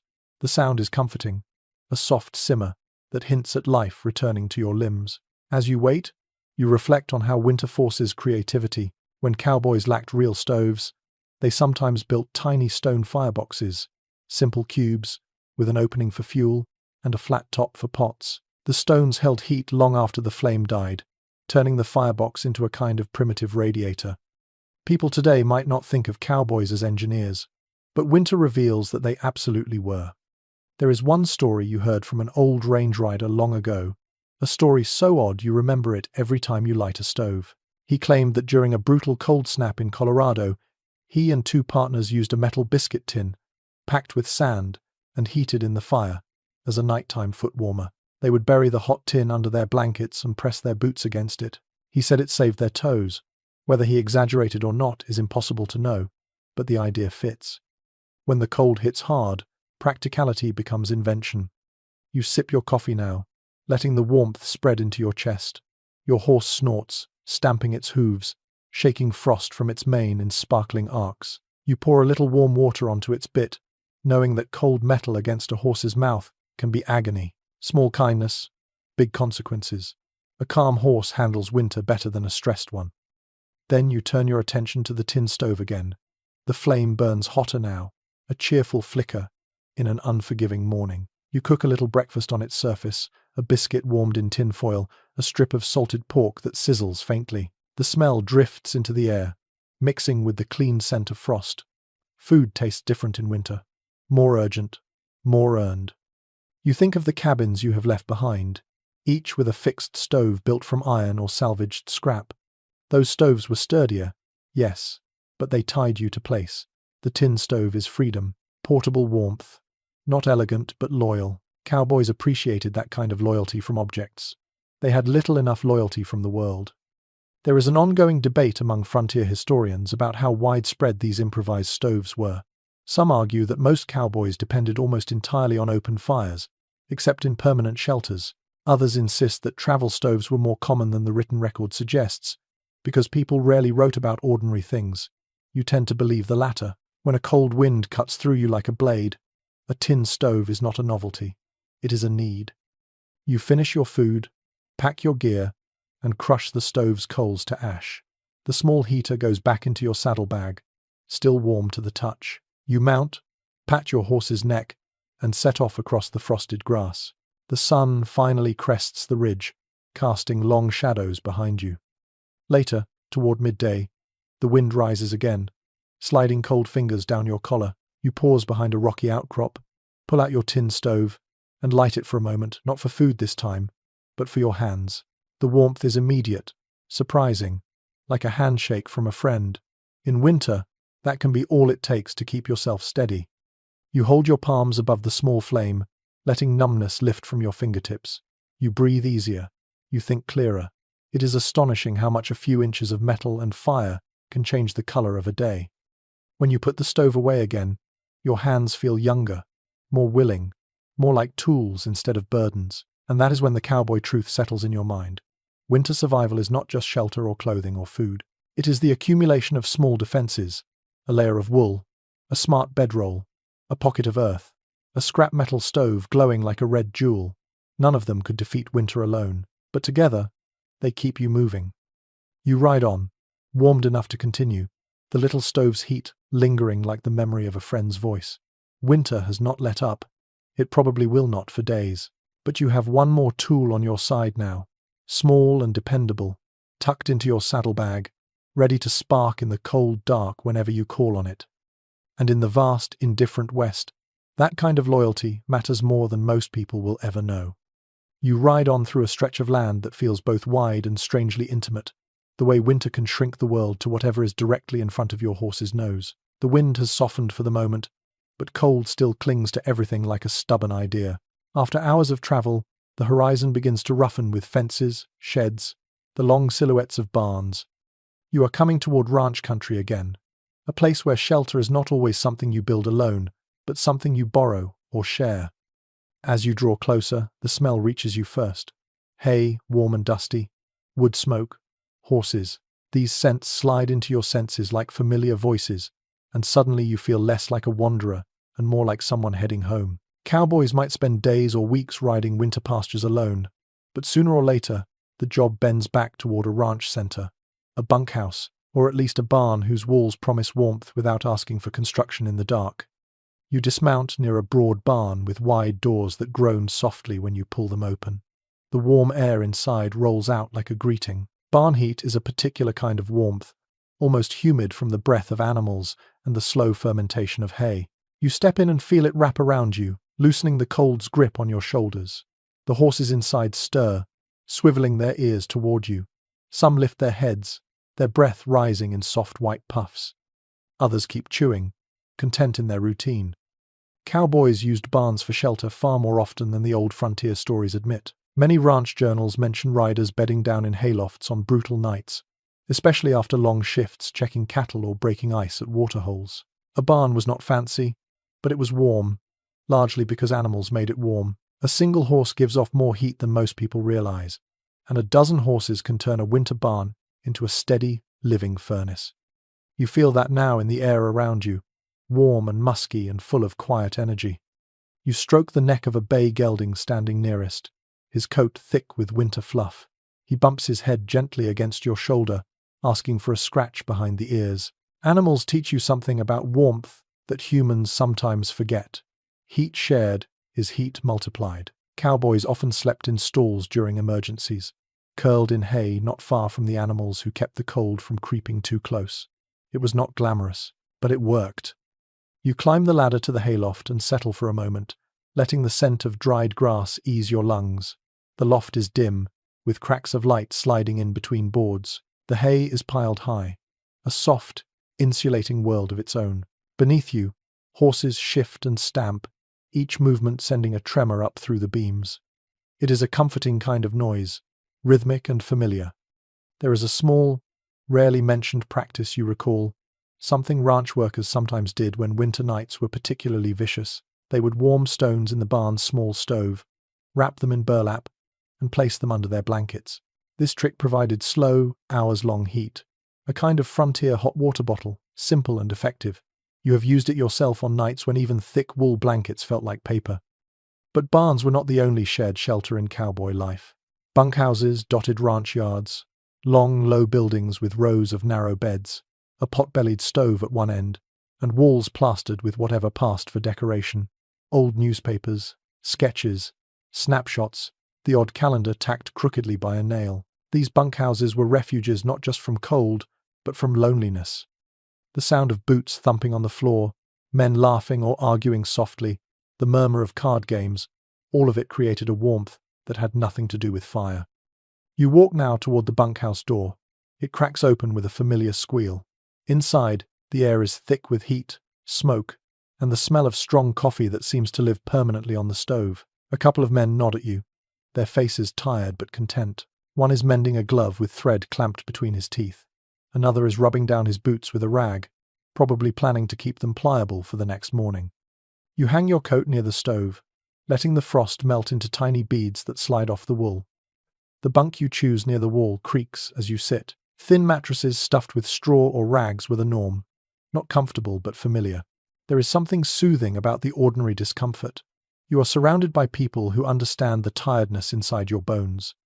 Bunkhouse culture differed wildly across the West, and historians have never fully agreed on how uniform these winter shelters were. Some researchers describe them as rowdy, noisy, and chaotic spaces, where cowboys lived like overgrown schoolboys. Others paint them as relatively quiet places, worn down by hard work and cold nights, with riders too tired to raise much fuss. Most ranch accounts, though, sit somewhere between. Some nights brought jokes and music. Others brought silence thick as snow. There is a memory you carry from years ago, a quirky detail that still makes you smile. In one bunkhouse you stayed at, the men had a ritual of warming their socks on the stovepipe, each trying to balance them without burning holes. It became a kind of contest, equal parts skill and foolishness. Socks toasted perfectly were a badge of honor. Socks burned through were grounds for teasing that lasted weeks. Winter humor is strange, shaped by cold and repetition, but it keeps spirits alive. You nod to the cook, who is stirring something thick in a pot.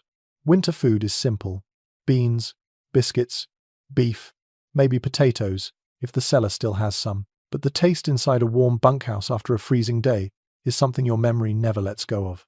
Even a tin plate feels luxurious when your fingers stop aching. As night deepens, men begin drifting to their bunks. Someone pokes the fire to life, sending sparks skittering inside the stove. You can hear the low rumble of a story being told, the kind that is repeated every winter but still lands like new. Cowboys traded stories the way some people trade blankets. It was a way of keeping the dark at bay. When you settle into your own bunk, the mattress crinkles slightly under you.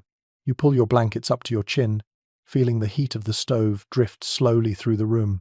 It is not hot, but it is warm enough to loosen your elbows and soften the stiffness around your jaw. Above you, someone snores lightly.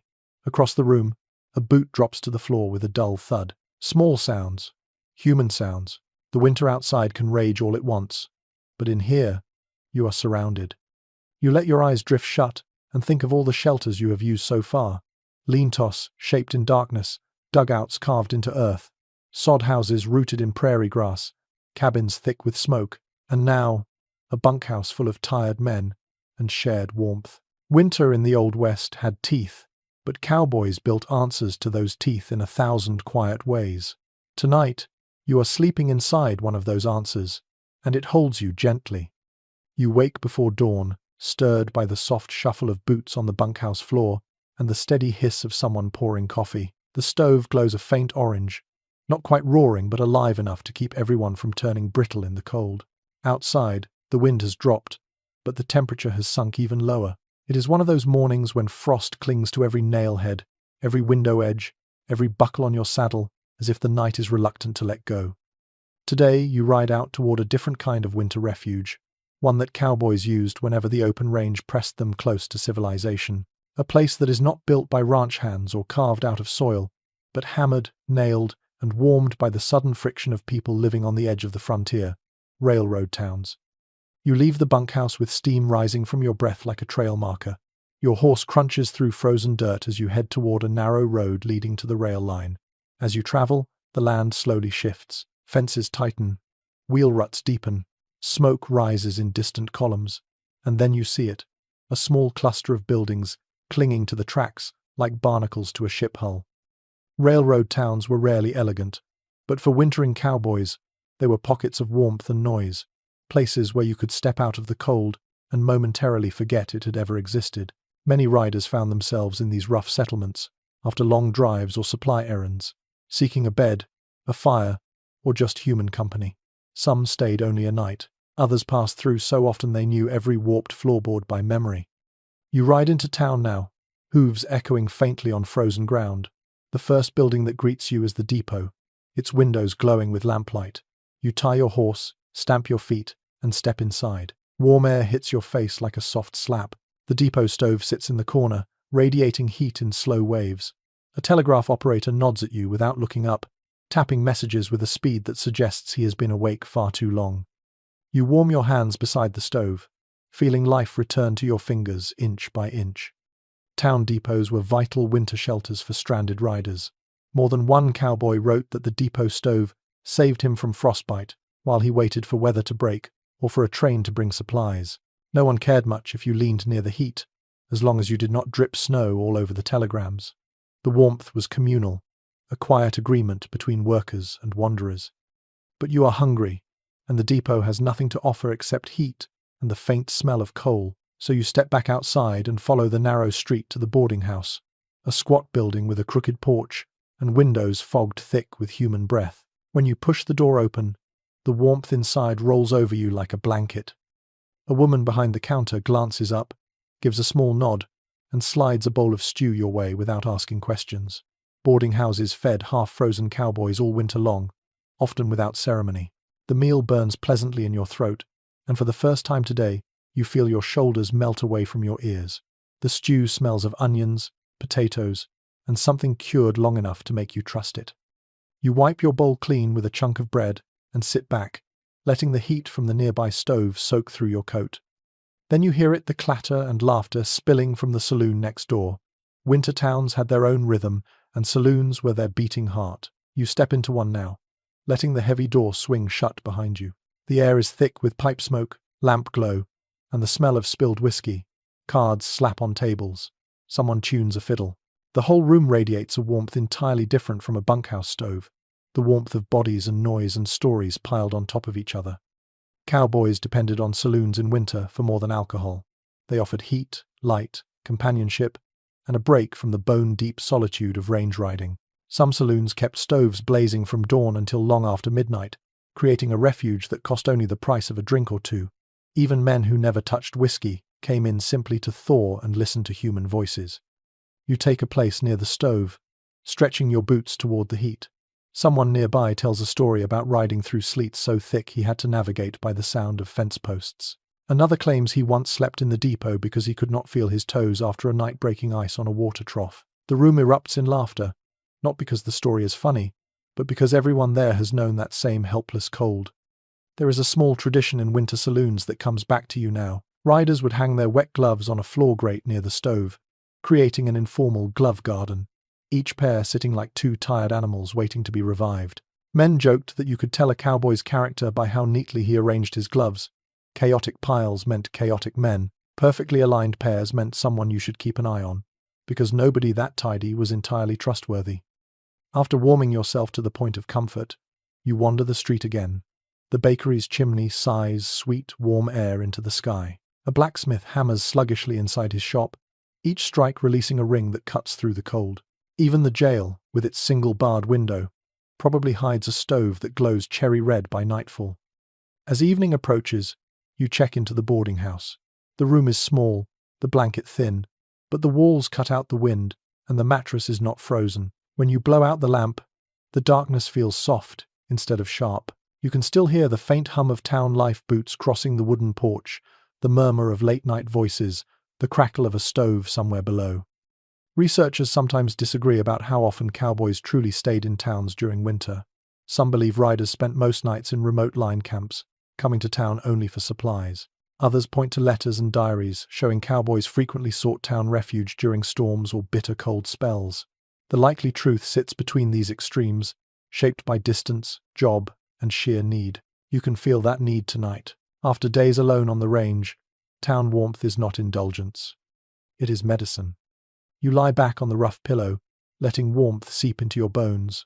The winter wind rattles faintly outside, but it no longer has a direct line to you. You are behind walls built by many hands, heated by many fires, protected by the sheer density of human life pressed together in this small outpost along the tracks. Shelter tonight is not something you carved or stacked or patched. It is something you stepped into a gift of community, noise, and shared heat. And as you drift toward sleep, you understand why even the toughest riders felt relief when a railroad town appeared on the horizon. Sometimes, winter survival is not about enduring the cold. Sometimes, it is about letting a little light spill over you from someone else's fire. You leave the little railroad town behind, with the sun just beginning to lift itself over the flat horizon, a pale, tired disk pushing through thin winter clouds. The warmth of boarding house coffee still lingers in your chest, but the cold reclaims everything else the moment you ride out. Your horse's hooves click against frozen earth, your breath spills into the air in soft, brief clouds, and you settle back into the rhythm of travel. Today you are returning to the work that defined so many cowboy winters, moving with a cattle drive, or at least a scattered part of one, and choosing night camps with the kind of precision winter demands. Out here, the land sprawls again, freed from fences and depot smoke. Cattle dot the low ground like slow-moving shadows, steam rising from their sides. You know from experience that winter drives are not neat affairs. In warmer months, Drives stretch long and dusty with heat simmering in every direction. In winter, however, the work tightens. Routes shorten. Camps matter more. You cannot outrun cold. You can only shape a safe place to sleep inside it. You guide your horse along a shallow ridge, scanning for the small group of riders you are meant to meet. The sky above is pale and high. It gives nothing, promises nothing, and that is typical for this season. When you finally spot the moving cluster of cattle and riders ahead, the sight is oddly comforting. Rider silhouettes, horses shifting, the steady lowing of animals, it all feels like a traveling village, a moving responsibility, a reminder that winter rarely leaves anyone alone unless they choose it. As you fall in with the group, you trade quiet greetings, nods more than words. Everyone saves breath in this weather. The foreman jerks his chin toward the line of hills in the distance. That is where you are heading. A sheltered basin with enough grass exposed to keep cattle from starving and enough natural windbreaks to make a night camp workable. Choosing winter camp spots during cattle drives was an art, not a routine. One seasoned range boss once said that picking a camp in winter is like shaking hands with the land. If the land pulls back, you move on. If the land grips firm, you stay. You ride through an open stretch now, your eyes scanning almost automatically. Cowboys on drives learn to look for signs that a place would keep you warm rather than betray you. A stand of timber might offer shelter, but only if it does not sit in a cold sink where frost collects. A rise might block the wind, but if the top is too bare, it becomes a frostbitten wind tunnel. The best sites are often halfway places. A slight slope, a natural dip that catches sunlight, but not too much shadow. A cluster of rocks that work as both reflector and shield. Some old drive journals mention winter camps chosen because a single cottonwood leaned just the right way, offering shelter like a crooked arm, or because a small creek bank curled inward, just enough to cradle horses from the wind. The smallest details could turn a miserable night into a survivable one. You watch the cattle too. They have their own winter instincts. When the cold deepens, they drift toward sheltered areas naturally. If they start clustering tightly in a particular direction, it often means that is where the land keeps them most comfortable. Riders sometimes followed those cues, not because cattle are wise in all things, but because animals feel the cold in ways humans cannot articulate. As the sun lowers, you reach the basin. It is a wide, horseshoe-shaped fold in the land, with trees along one edge and a low rock ledge on the other. You can feel the difference immediately. The wind softens, settling into a bearable murmur. Your horse lowers its head, ears relaxing. That is the sign you needed. This place wants to help, not hurt. The crew begins its evening routine. Some riders work the herd toward a central area, keeping them calm and bunched.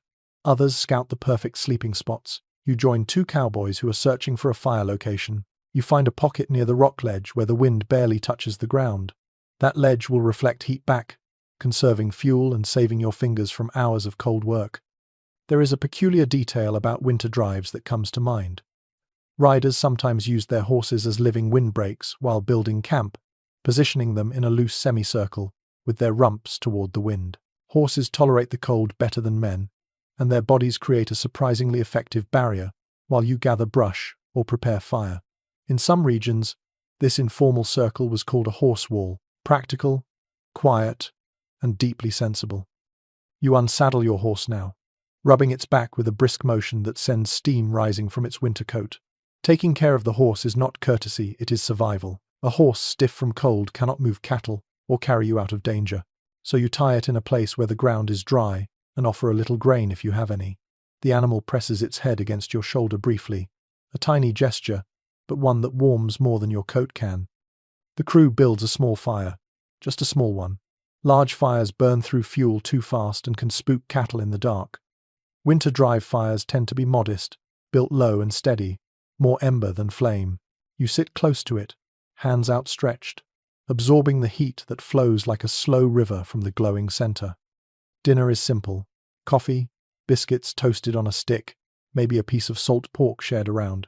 You hear the quiet clink of tin cups, the soft rustle of blankets being unrolled. Everything moves with intention. No wasted effort. Winter teaches efficiency in every gesture. As night settles fully, you look around the basin. The cattle form a dark crescent in the dim light, their bodies generating warm pockets of breath that drift upward like small fogs. The other riders settle into their blankets, boots slightly loosened but not removed, Slickers pulled over their bedding to hold off frost. Someone hums a low tune. Someone else mutters a single joke that earns a tired laugh. Researchers still discuss how frequently winter drives actually took place. Some argue they were rare, with most big drives held in warmer seasons. Others highlight ranch records showing plenty of winter cattle movements, especially in regions where storms pushed herds into unsafe areas, or where grazing conditions forced periodic regrouping. Standing here, wrapped in a blanket under a brittle sky, you can see how both claims hold truth. Winter drives were fewer, but never completely absent. The West demanded adaptation year-round. You settle into your bedroll now, angling it so the rock ledge shields your face from wind. Your blankets warm slowly, holding the heat you have gathered from the fire. You breathe deeply, letting the cold air sting a little before it softens into your lungs. Cattle move occasionally, shifting weight, breaking frost crust with their hooves. Horses grunt quietly. The fire crackles in its shallow pocket, and the basin holds everything: wind, cold, men, animals, like a single great breath drawn in and held steady. You slip deeper into your blankets, eyes heavy. Winter has not stopped trying to press in, but tonight, the land itself is helping you hold it back. And in the long, tired world of cattle drives, that small victory is enough to sleep on. You wake to a strange quiet, not the peaceful quiet of a calm morning, but the muffled, heavy stillness that only means one thing in winter country: snow. You open your eyes to find the world smudged white, soft edges where there used to be sharp ones. The rock ledge above you wears a thick cap now, and the low trees lining the basin look as though someone draped them in cotton. Even your blanket has a fine crust of frost, where your breath froze during the night. You sit up slowly, brushing snow from your slicker, and the air bites before you can even think about warming your hands. The fire is a dark, collapsed nest of ash. Someone else in the camp is already trying to coax a spark back to life, hunched low with the kind of determination only cold can sculpt. Snowstorms in frontier winter were never polite. They also did not always give warning. Some rolled in with the speed of falling curtains, swallowing the horizon in minutes. Others drifted down quietly like this one, deceptively pretty but cold enough to drain strength from a man before he realized he was faltering. The kind of cold that demanded respect, not admiration. You stand and stretch, feeling your joints complain. The cattle are bunched tighter than last night, forming a thick ring of dark bodies against the pale earth. Steam rises from them, a soft, low cloud. They are uneasy. Snow means hard grazing and dangerous footing. Snow means trouble. You tighten your scarf and take stock of the sky. It is colorless, as if the world forgot to finish painting it. You cannot tell whether this is the end of the storm or the middle. Riding blind into a growing storm is a mistake cowboys paid dearly for. Some lost cattle, some lost horses, some lost themselves. As you help gather the cattle into a more protected corner of the basin, a memory rises, the kind of story every winter rider hears sooner or later. A cowboy once said he could smell a blizzard before it came, like cold metal and damp wool mixed together. Whether that was a gift or a tall tale, no one knows. But you can smell something now, that sharp, icy tang that pricks the back of your throat. Snow may not be finished. By midday, the wind returns, gentle at first, then sharper. Snow lifts off the ground in little snakes, swirling at your boots. You and the crew exchange looks. It is time to move. A storm like this can turn the safest basin into a death trap if the wind decides to start piling drifts. You secure your saddle with stiff fingers, grateful the leather did not freeze overnight. The foreman points east, toward a lower valley rumored to have thicker timber.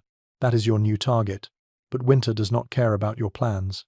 The sky surrenders another curtain of snow, just as you ride out. Soft flakes, then sharper ones, then a sudden sideways spray as wind grows impatient.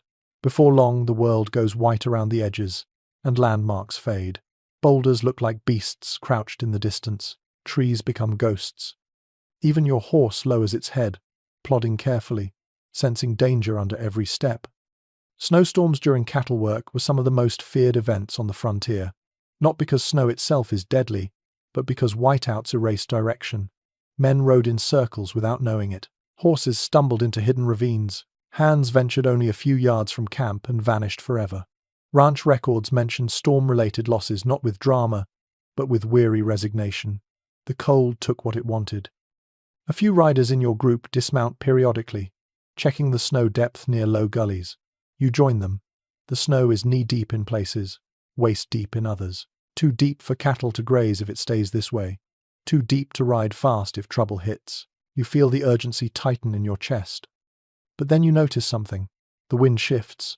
Not in a violent whip, but in a steady, directional sweep. It brushes your right cheek now instead of your back. You look toward the timber ahead.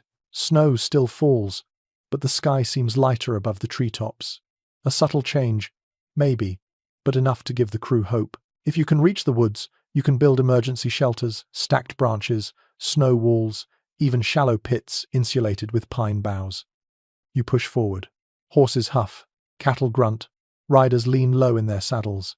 Eventually, the first tree trunks appear through the white haze, dark pillars against a pale world. Relief sweeps through the group, though no one wastes breath celebrating. Inside the woods, the storm softens. Snow still falls, but the trees break the wind and quiet the sky. You feel it instantly, a muffled stillness that lets you breathe again. The foreman signals everyone toward a sheltered glade, a low bowl surrounded by heavy pines. This is where winter instincts kick in. Some riders gather fallen limbs, shaking snow free and dragging them toward the center. Others break pine branches to create thick bedding. You help carve a shallow pit with your boot heel and a branch, creating a depression just deep enough to hold warm air. In a storm like this, even a few inches matter. Air trapped beneath pine boughs stays warmer than exposed ground. You and another rider line the pit with branches, weaving them like rough cloth. The smell of crushed pine rises sweet and sharp. Your hands burn from the cold, then go numb, then burn again. But you keep working. Everyone does. Winter emergencies create a kind of silent teamwork, no orders needed, no complaining wasted. There is an old bit of range wisdom that crawls back into your memory. Some cowboys claimed that pine sap dabbed on fingertips could help warm them and seal tiny cracks caused by frost. Others swore it was nonsense. But more than once you have seen a man smear sap on split knuckles and sigh with relief. Maybe the warmth is real. Maybe it is only in the mind. But in storms like this, the mind is half the battle. You build a low snow wall on the windward side of your pit, packing snow by hand until it hardens. Snow walls are paradoxical things, cold as ice, yet capable of blocking wind better than many wooden fences. Some winter travelers built entire snow huts, but cowboys usually only needed a half wall, enough to redirect wind upward and away. By dusk, the storm has weakened, a tired swirl of flakes drifting lazily from the sky.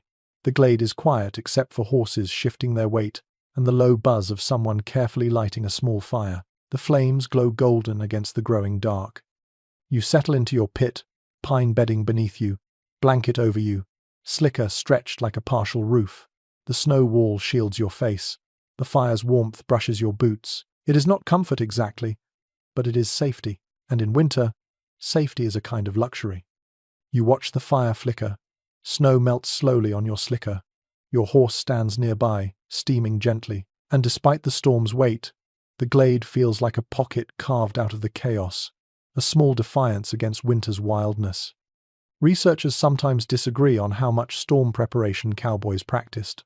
Some say riders were careless, trusting luck more than planning. Others argue cowboys were some of the most weather-aware workers in history, reading skies with instinct sharpened by necessity. Nights like this lend weight to the second view. You cannot face a storm without caution carved deeply into your bones. Tonight you sleep lightly, listening for shifts in the wind, the crack of ice, the rumble of cattle adjusting, but you also sleep warmly enough to face dawn. The storm came hard, tried to scatter you, tried to take more than comfort, yet here you are nested in pine, protected by snow, warmed by fire, alive. Winter has not won, not tonight. When you open your eyes, the world has softened into a pale blue calm. The storm has spent itself, leaving behind a muffled landscape piled with new snow. Your breath curls upward, slow and quiet, and the pine branches above you hold the tiniest icicles, each one catching light like a shard of glass. You sit up carefully, feeling stiffness pull at your shoulders and knees. It is a familiar stiffness, the kind winter hands you like a morning chore. The snow wall you built last night still stands, though its top has slumped a little. Your horse stamps gently nearby, shaking frost from its mane. The other riders are already stirring, brushing snow from blankets, coaxing fires back into being after the coals nearly died in the night. In this soft dawn silence, you feel the weight of another winter truth settling in your chest. Cold itself is dangerous, but cold mixed with moisture is a predator. Staying dry, truly dry, is one of the oldest winter lessons the West ever taught its cowboys.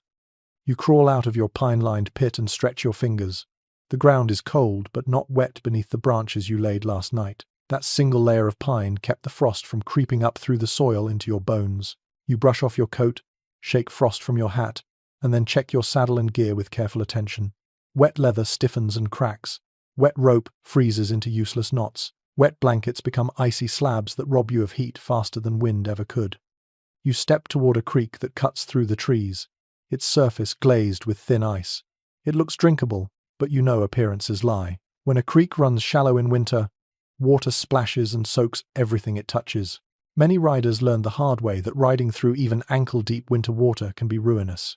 Wet boots in cold weather turn toes numb, then brittle. Wet pant legs freeze stiff against your skin, stealing warmth faster than fire can put it back. You break the ice with your gloved hand, letting your horse drink carefully while you stand far enough back to avoid splashing. While you watch, a memory slides into your mind, something a ranch foreman once told you. He claimed he could tell a cowboy's sense by how he crossed winter creeks. The reckless ones splashed through without care and spent the night trying to thaw their boots. The wise ones stepped lightly, found rocks, or dismounted, and led their horses across the driest line. You have seen both types. You learned which one you want to be. As the crew begins moving cattle again, you ride beside a younger hand who is worried about the weather. You can hear it in his voice. He keeps glancing at the sky, as if waiting for another storm to leap out. You remind him gently that storms come and go. But moisture is a problem whether the sky is falling or clear. If your gear gets wet, or if you sweat too much under heavy layers, the cold will punish you all the same. Sweat is the hidden enemy of winter riding. You may not think much of it in summer, but in winter, sweat is a trap. You work hard, get warm, start to sweat, then the moment you stop moving, the dampness freezes against your skin. Cowboys learn to pace themselves, stripping off a layer while working, adding it back the instant they stopped. A small rhythm that often meant the difference between a mildly uncomfortable night and a dangerous one. There's a faintly humorous but true bit of winter lore about sweat. Some riders insisted that if your shirt stuck to your back from sweat by noon, you were guaranteed to shiver through the evening, no matter how many layers you piled on later. Others countered that only foolish men let themselves sweat that much in winter anyway. But almost all of them agreed. Staying dry was not optional. It was survival. As the cattle move across the snowy basin, you notice one of the riders wrestling with a slicker flap that has frozen half closed. Frost crusts the edge like lace. You help him break it free gently. Frozen gear tears easily, and a ripped slicker is as good as no slicker at all. You rub the flap between your gloved hands until it softens, then latch it properly. Little acts of maintenance in winter can feel tedious, but skipping them is like leaving the door open for cold to walk in. You ride onward, eyes scanning for hazards. Snow hides ice, and ice hides water. A crack in the surface could mean a shallow puddle, but it could also mean a hidden seep, ready to soak your horse's legs and your own boots. Cowboys learn to read snow by texture. Powder usually means safer footing. Glossy, wind-polished snow often signals ice underneath. A crust that breaks sharply might hide air pockets that trip horses. You can't learn that from books. You learn it by watching hoofprints, by feeling how your horse shifts its weight, by listening to the crunch. Around midday, the storm residue begins to melt just a little in patches of sun. That's when winter becomes treacherous in a new way. Meltwater soaks your gear without asking permission. Your gloves become damp at the fingertips. Your ropes pick up moisture. Your blankets gather frost that transforms into water the moment they touch warmth. You take a break under a stand of trees and spread your slicker over a low branch. The sun, weak though it is, begins to lick away at the dampness.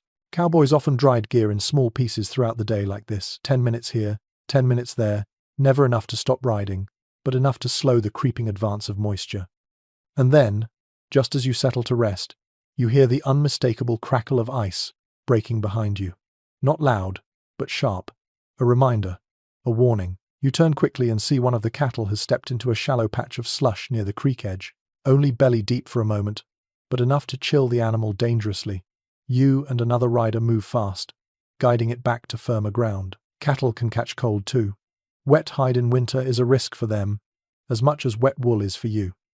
Once the herd settles again, you take another long look at the land. You can almost feel the moisture rising from the melting patches, and your instincts prick. Riders who spent enough winters on the frontier learned that wet cold kills faster than dry cold. Dry cold hurts, stings, exhausts. Wet cold sinks inward. It steals heat from your core. You do not let it. You adjust your scarf, pull your coat tighter, and take a moment to check yourself. Are your socks dry? Is your inner shirt clinging? Are your gloves damp at the seams? Winter forces this kind of self-audit. You learn to be honest with your body because arrogance freezes faster than water. Scholars examining frontier life still debate how conscious cowboys were about moisture control. Some think riders just learned from experience without articulating the rules. Others believe cowboys became almost scientific about dryness over time, treating it as seriously as food or fire. Judging by the countless stories of frostbite and hypothermia, avoided or narrowly survived, you tend to side with the second group. Nobody lasts many winters out here by ignoring water. As the day winds down, you and the crew reach a sheltered ridge where tonight's camp will form. You help gather wood, set your bed, and position your slicker carefully over your blankets, ensuring no snow will melt directly into your bedding. The air grows colder by the minute, but your gear is dry. Your horse is dry. Your clothes are dry. You have earned your warmth tonight. When the fire finally catches, and you settle close to its glow, your fingertips relaxing, you close your eyes and listen to the soft hiss of heat against cold. Staying dry is not glamorous. It is not heroic, but it is the quiet backbone of winter survival. And as you drift toward rest, you realize that every shelter you've built, every fire you've tended, every layer you've wrapped, is strengthened or broken by that one simple rule. Keep the wet out and the warmth stays in. You wake to a brittle dawn, the kind where sound carries strangely far, and every breath feels like it has corners. The fire you banked last night is nothing but a low glow now, faint embers pulsing under a thin covering of ash. When you push your blanket aside, the cold climbs straight into your bones, and for a moment, the only thing keeping you from sinking back down is the promise of hot food. Food is warmth you can swallow. Food is fuel your body turns into heat. And in winter on the frontier, that mattered as much as any wall or blanket. You move slowly, because speed in cold mornings invites mistakes, and mistakes invite numb fingers. Your horse is standing near the ridge, breath drifting sideways in thin ribbons. You pat its shoulder, feel the rough winter coat, and mutter something encouraging as if the animal speaks your language. It flicks an ear in response, which is close enough. Cowboys learned quickly that winter eating was not about taste or variation. It was about survival, through sheer calories, density, and heat. The staples were simple: beans, biscuits, coffee, maybe salt, pork, or beef if the drive was well supplied. These foods warmed you twice, once as they went down and again as your body wrestled them into energy. You crouch near the fire pit now, blowing gently until the embers flare. The coals pulse bright red, then orange, and you feed them a little dry grass and a few thin twigs until they catch. Soon the fire is alive again, shy but eager. The smell of warming earth mixes with smoke in a comforting way. You set your tin cup near the flame, ready for the morning ritual that every winter rider shared. Coffee strong enough to put hair on a fence post. There is a kind of seriousness in winter coffee preparation. Men joked about it, but the truth was, simple, hot, bitter liquid could bring a half-frozen rider back from the edge. You pour water from your canteen into the cup and sprinkle in coffee grounds, stirring with a stick until the mixture darkens. Soon the steam rises, carrying that unmistakable scent that belongs to early mornings and long trails. While you wait, you take out the small sack of beans and pork you kept from the last ranch stop. You warm them in a tin pan, stirring occasionally, the smell growing rich and earthy. Frontier writing from the late 1800s mentions beans endlessly. Some claim cowboys complained about them daily. Others insist men looked forward to them, because beans meant warmth and fullness. The truth is probably both. A cowboy could curse his supper and still depend on it to keep him alive. You eat slowly, letting the heat spread down into your chest. In storms, in lean camps, in drafty bunkhouses, beans and coffee were the closest thing to comfort food many riders knew. Salt pork makes your lips feel greasy, but it burns steady in your belly, the fat acting like an internal fire. Winter has a way of turning even simple food into a kind of medicine. As you finish breakfast, you remember a funny, widely exchanged bit of cold weather lore. Some cowhands believed that eating a spoonful of lard or a bite of tallow at dawn helped the body resist the cold. Others thought this was ridiculous, claiming it only made them sick. But more than one old rider swore he survived a blizzard because he had eaten enough fat to burn hot from sunrise to midnight. Maybe it worked. Maybe it was bravado. Either way, out here, belief itself sometimes kept a man warm. The day's work begins again. You ride through patches of snow, breaking trail for the cattle as your horse snorts and shakes its head. The cold sharpens everything. The sound of hooves crunching, the way sunlight glitters off frozen ground, the smell of your own breath warming the inside of your scarf. As midday approaches, you feel your energy dip, and you understand why winter meals need to be steady rather than sparse. The body burns heat at an astonishing rate when the air tries to steal it. Cowboys often ate small amounts throughout the day, keeping jerky in pockets or saddlebags, breaking pieces off as they rode. Jerky seems dry and tough in warm seasons, but in winter it is a slow-release furnace. On especially brutal days, riders sometimes melted snow in cups and mixed it with a little coffee or broth, sipping constantly to stay hydrated. Dehydration in cold weather was a quiet killer. Men forgot to drink because they didn't feel thirsty, and snow alone didn't provide enough moisture unless melted properly. A tired cowboy once wrote that winter drinks you dry without your knowing. You have seen the truth of that. By afternoon the wind shifts, coming colder from the north. You feel it tug at your coat and bite your fingertips where the glove seams are thinning. You stop behind a boulder to warm your hands over a small flame kindled from spare twigs. As you do, you find yourself thinking about how dependent the winter cowboy was on food that could handle freezing temperatures. Soft bread turned to ice, eggs cracked themselves, vegetables froze solid and spoiled. But beans, dried fruit, jerky, and pork stayed edible no matter how the cold pressed. One winter tale you once heard drifts back into your thoughts. A crew of riders caught in a sudden snap discovered their canned peaches had frozen. Instead of wasting the precious sweetness, they chipped the fruit out with their knives like chiseling ice from a pond. They ate it crunching, laughing about how summer got frozen on the hoof. Food didn't always need to be warm to help, but whenever it could be warm, it was a gift. As the sun lowers, you return to camp with the rest of the crew. The air has dropped into a sharper kind of cold, the kind that makes your eyelashes stiffen. You heat beans again, and someone passes around a tin of molasses. Sweetness is rare on the trail, but winter magnifies its comfort. Even a spoonful can make a man feel twice as human. There is a quiet debate among those who study frontier life. Did cowboys genuinely understand the nutritional side of winter eating, or did they simply follow instinct? Some say the riders had no real concept of calories or metabolism, just hunger and habit.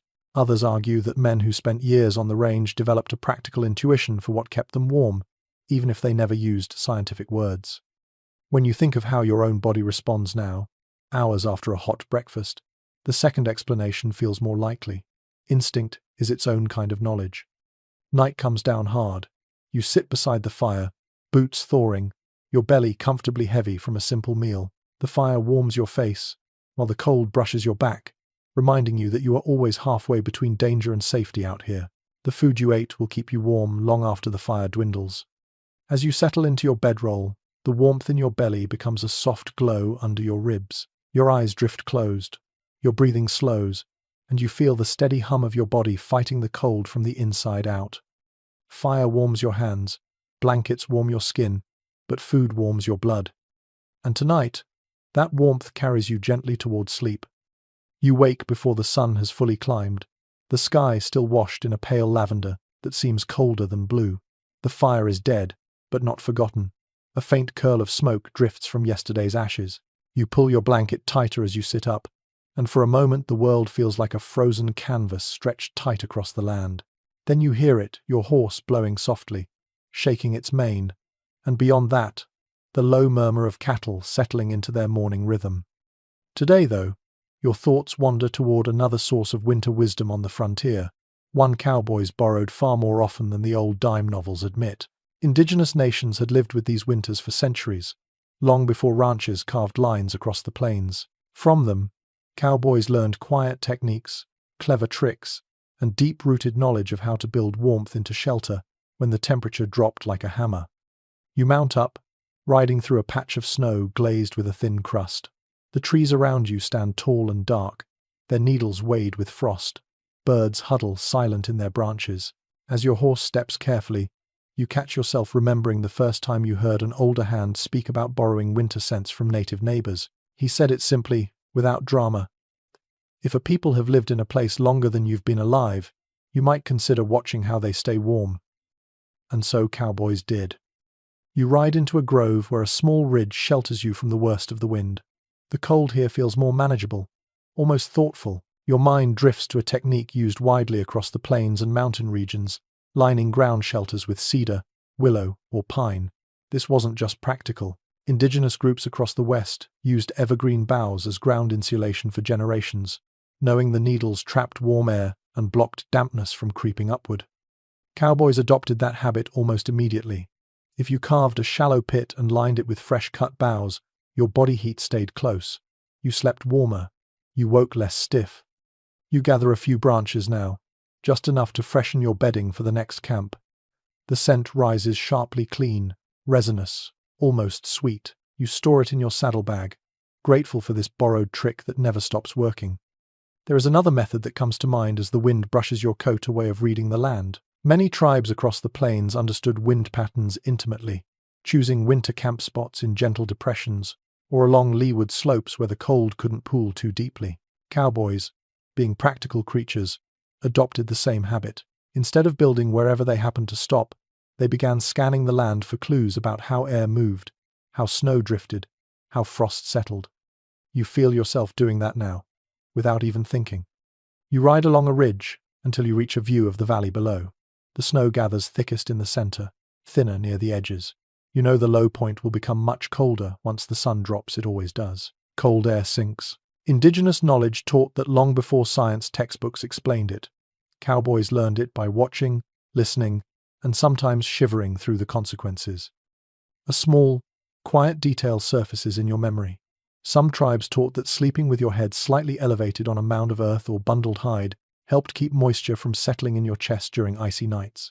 Cowboys adapted this idea by placing saddles or folded coats beneath their bedroll, creating a raised headrest. It kept breath from condensing in the blankets and freezing. Simple insight, huge difference. As you ride on, the cold begins to sharpen again, a warning. You dismount near a willow thicket to check the creek. The water is low, rimmed with ice, and the banks hold a strange, quiet. You remember something else, how indigenous travelers often built wind barriers out of snow blocks or stripped willow branches, bending them into partial screens.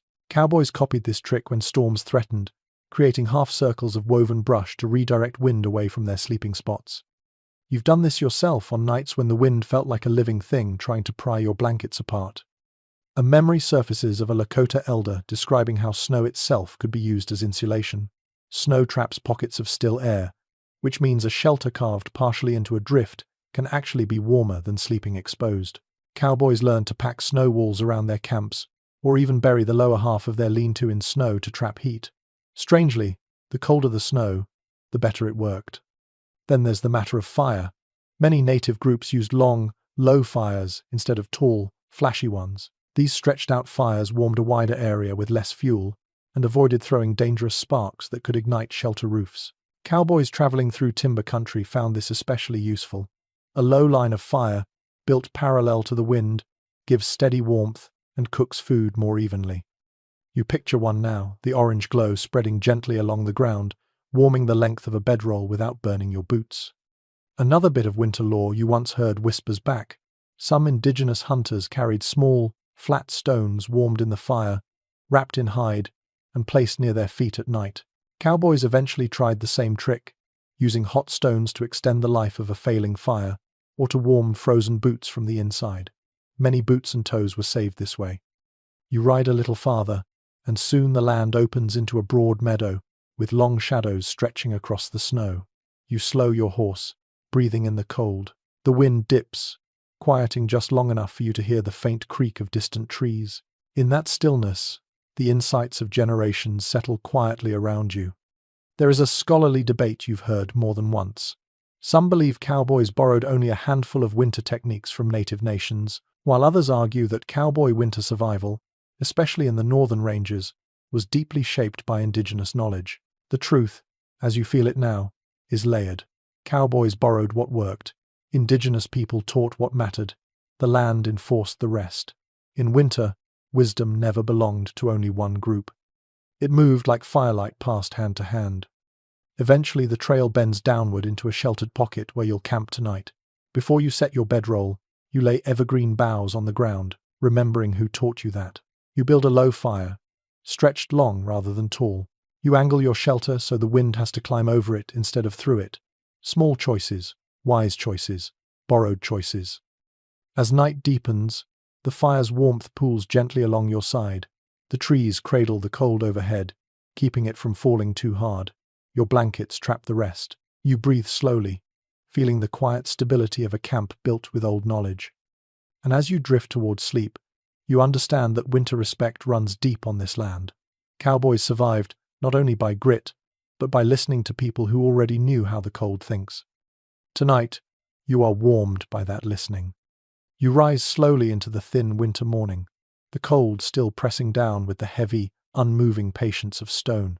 The fire has slipped into its quiet slumber of ash and faint amber, but your blankets have held enough heat that the chill does not catch you completely off guard. You sit up, stretch the stiffness from your shoulders, and look out across a pale horizon. Today, your mind drifts southward, toward warmer winds and older traditions, toward the vaqueros of Mexico and the borderlands who shaped cowboy life long before the word cowboy ever wandered into English. You stand, dust snow from your coat, and feed a few twigs into the coals until the flame stirs awake. As the fire grows, its light flickers across your saddle, your tapaderos, your cinch, your rope. Much of what you use every day carries the fingerprints of Mexican riding culture. Winter tricks, too. Not just the tools you hold, but the habits you move with. After you pack your gear and saddle your horse, you start riding toward a stretch of mesquite and low brush dotting the land like scattered punctuation marks. Snow lies thinner here than in the northern plains, and the cold carries a slightly different accent. Sharp, yes, but drier, with the faintest smell of heated dust beneath it. You ride quietly, listening to your horse's hooves crunch a mixture of frost and brittle ground.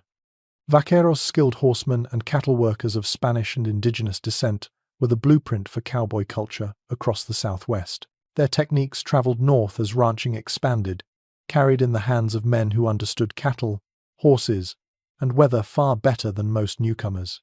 Winter knowledge, too, drifted upward, especially those small survival tricks well suited to cold nights that didn't always come with snow, but came with wind that sliced like wire. You reach a grove where the land dips into a shallow arroyo. The wind flows over the top, leaving the bottom calmer. You dismount and walk your horse down the slope. In this pocket, the temperature feels noticeably kinder, and you remember something you once learned from an older vaquero. Embrace the land's shapes, not its empty spaces. He explained that winter nights in the borderlands were often bone cold after sundown, even if the days were bright. The trick was to find a hollow, a fold, a wind shadow, and let the earth carry half the burden of shelter. You tie your horse near a mesquite trunk, its twisted branches scratching lightly at the air. The bark smells faintly sweet when warmed by early sun. Vaqueros used mesquite in winter for both fuel and structure. It burns hot, hotter than many northern woods, which meant smaller fires could give deeper warmth. You kneel beside a fallen branch now, scraping at its dry outer bark. It flakes away easily, perfect kindling. There was also a clever habit vaqueros used on cold nights, cooking thick, high-fat stews just before sleep caldo, chile con carne, or whatever ingredients they carried, because warm, spiced food lingered in the blood and kept the chill from sinking too deeply. Cowboys adopted this habit when working in the southern ranges, learning quickly that food seasoned with heat warms twice, once in the pot and again in the veins. You can almost taste it as you imagine a pot simmering on a cold night, steam rising with the scent of chile and garlic. As you walk the arroyo, you notice another detail: the way brush clusters near bends where wind hesitates. Vaqueros built windbreaks from thorny shrubs, mesquite, husake, even prickly pear pads stacked and leaned for shelter. Cowboys farther north laughed at the idea of sleeping beside cactus, but truth is, A good windbreak cares little about elegance. Even a half circle of thorny pads can bend the wind away and save your warmth. You push your gloved hand against a prickly pear pad now, testing its firmness. The spines prick your leather, but underneath you feel the heavy, moist flesh. In the borderlands, this plant was not just food in desperate times, it was also survival architecture.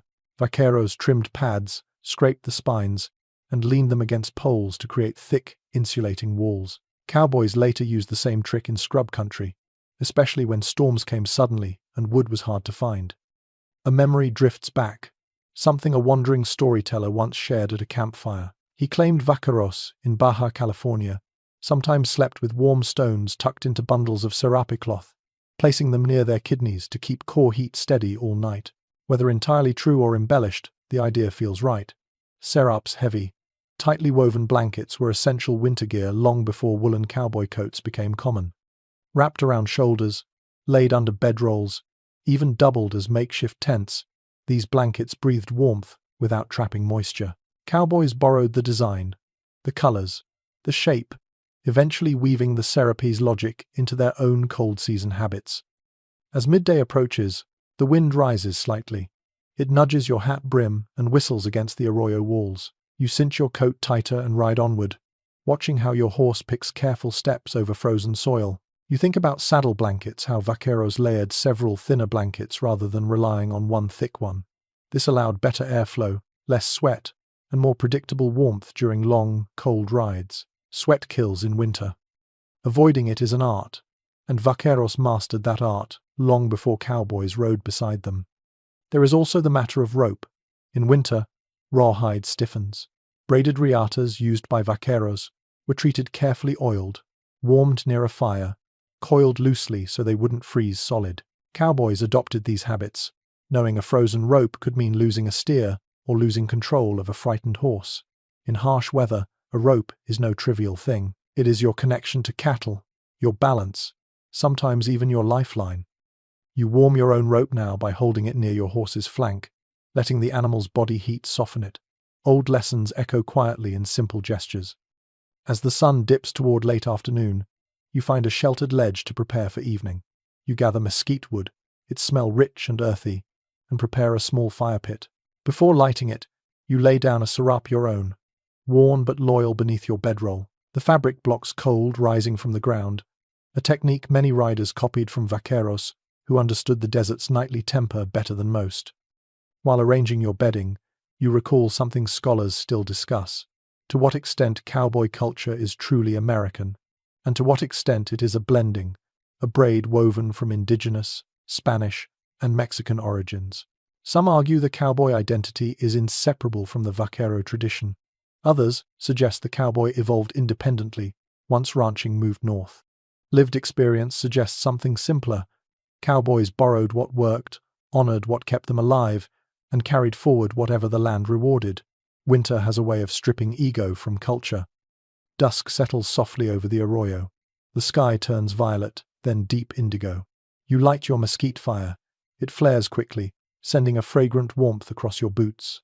You sit close, stirring your evening meal, adding a little chile powder you keep tucked in your saddlebag, a small luxury inherited from riders who believed warmth belonged not only in shelters but in food. When you finally crawl into your bedroll, serape beneath you, the fire's glow dances against the earthen walls. The wind whispers over the ridge above, unable to reach you here. You pull your blankets up to your chin and feel the layered warmth settle into your bones. The night is cold, but not cruel. You rest in a pocket of knowledge carried across centuries, shaped by people who read this land long before your boots ever touched it. Tonight, their wisdom holds you gently. By the time morning light brushes the sky, your fire has faded into a thin, glowing line. The arroyo is still, the air sharp enough to make your eyes water, but your gear is dry, and your body holds the last traces of warmth from the night. You sit up slowly, rolling your shoulders as the cold settles into its familiar place around you.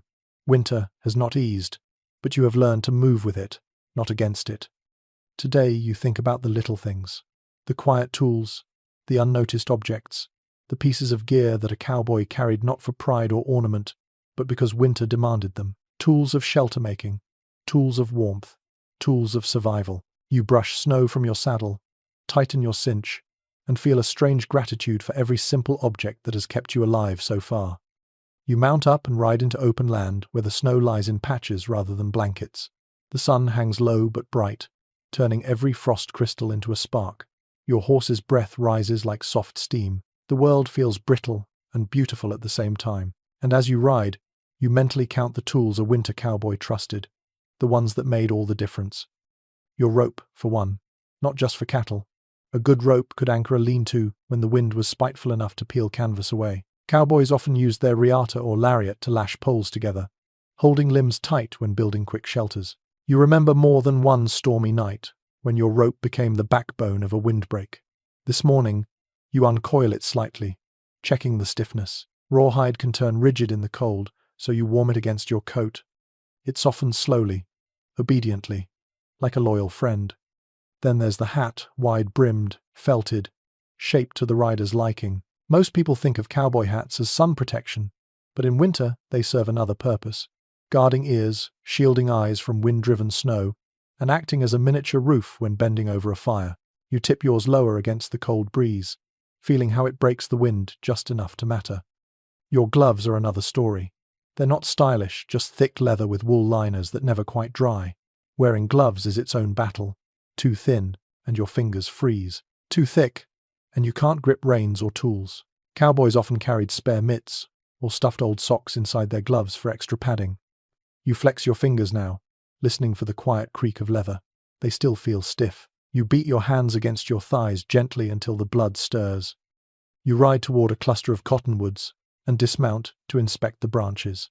A small hand axe, hanging from your saddle, taps lightly against your leg as you move. That axe has saved you a dozen times, cutting firewood, trimming branches for a shelter wall, even breaking ice to water your horse. Frontier letters and journals mention the axe almost casually, but winter made it indispensable. On the range, a cowboy without an axe was half prepared at best. You run your thumb along its handle now, grateful for its familiar weight. Then there's your knife.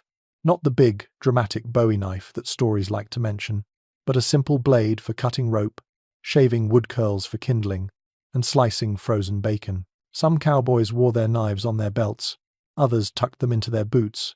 You keep yours at your hip, always reachable. Winter doesn't tolerate fumbling. A folded tarp or length of canvas, maybe the most overlooked tool of all, rests behind your saddle now. Canvas became lean-to roofs, windbreak anchors, emergency ground covers, even makeshift sleighs for hauling fallen wood. Cowboys sometimes patched holes in their canvas with wax or lard to keep snow from seeping through. You run your fingers over a patch you added last season. It has held well. You kneel by a fallen cottonwood branch and use your axe to split off small pieces. The wood is dry beneath its frosted skin. As you work, you think of a strange little habit the oldest cowhands practiced. Some carried tiny pouches of dry tinder, shredded bark, old cotton, even bits of horsehair. They kept them inside their coats so body heat kept them dry. Winter punished those who trusted nature to offer dry kindling. You carry a pouch like that yourself, tucked close to your chest. It's barely the size of your palm, but it has sparked fires in places where the world seemed determined to freeze. You gather enough wood for your midday fire and strike a spark with your flint. The flame catches quickly, thanks to a curl of that precious tinder.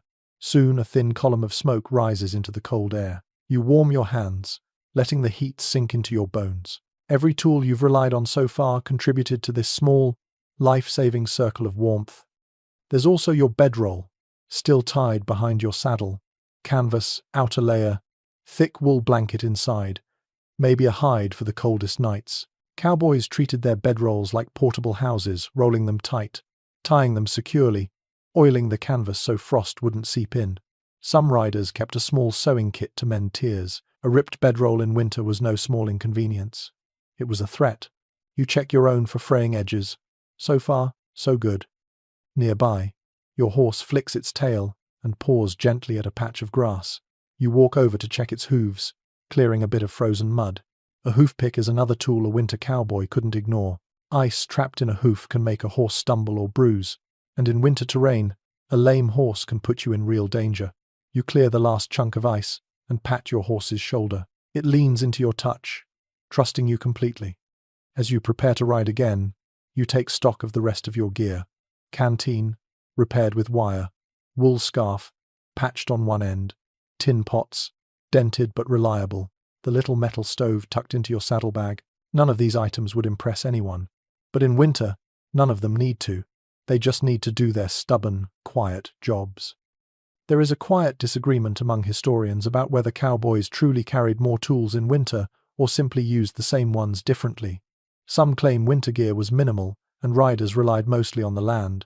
Others insist cowboys prepared carefully, packing extra rope, spare gloves, heavier blankets, and dry fuel. Your lived sense says it was a mixture. Cowboys who survived winters carried what experience demanded. Cowboys who did not rarely got the chance to argue the point. As the day leans toward afternoon, you ride with the faint warmth of your midday fire still clinging to you. The tools you rely on are simple, unglamorous, worn by use. But winter survival is built on exactly that kind of simplicity. Each object earns its place. Each gesture, sharpening a blade, warming a rope, oiling a saddle holds meaning. When the sun dips low, you find a sheltered hollow for camp. You use your axe to gather branches. You strike sparks with your flint. You pull your canvas bedroll tight and secure it with your rope. Your gloves keep your fingers working. Your knife trims pine for kindling. Every tool plays its part. Small but vital, humble but irreplaceable. As night wraps around the land, you sit by the fire and let exhaustion slide out of your shoulders. You watch the flames curl, thinking of how easily winter could swallow you without these plain companions. Tools may not feel heroic, but they make survival possible, one quiet moment at a time. You stretch out in your bedroll, canvas crackling softly, and close your eyes. Winter waits outside the circle of firelight, patient and unchanging. But you are ready for it, because your hands, your horse, and your simple tools are ready too. And out here, readiness is the warmest shelter of all. You wake in the early blue of morning to the sound of steady breathing that is not your own. A soft huff, a shift of weight, the faint creak of leather. Your horse stands close, its body rising like a small hill against the winter sky. For a moment you simply breathe with it, letting that warm presence steady you before you crawl from your blankets. The cold snaps at your cheeks the instant you move, but the rhythm of that living warmth lingers. Today, you ride with a truth every winter. Cowboy learned early, sometimes painfully. Your animals are not just tools.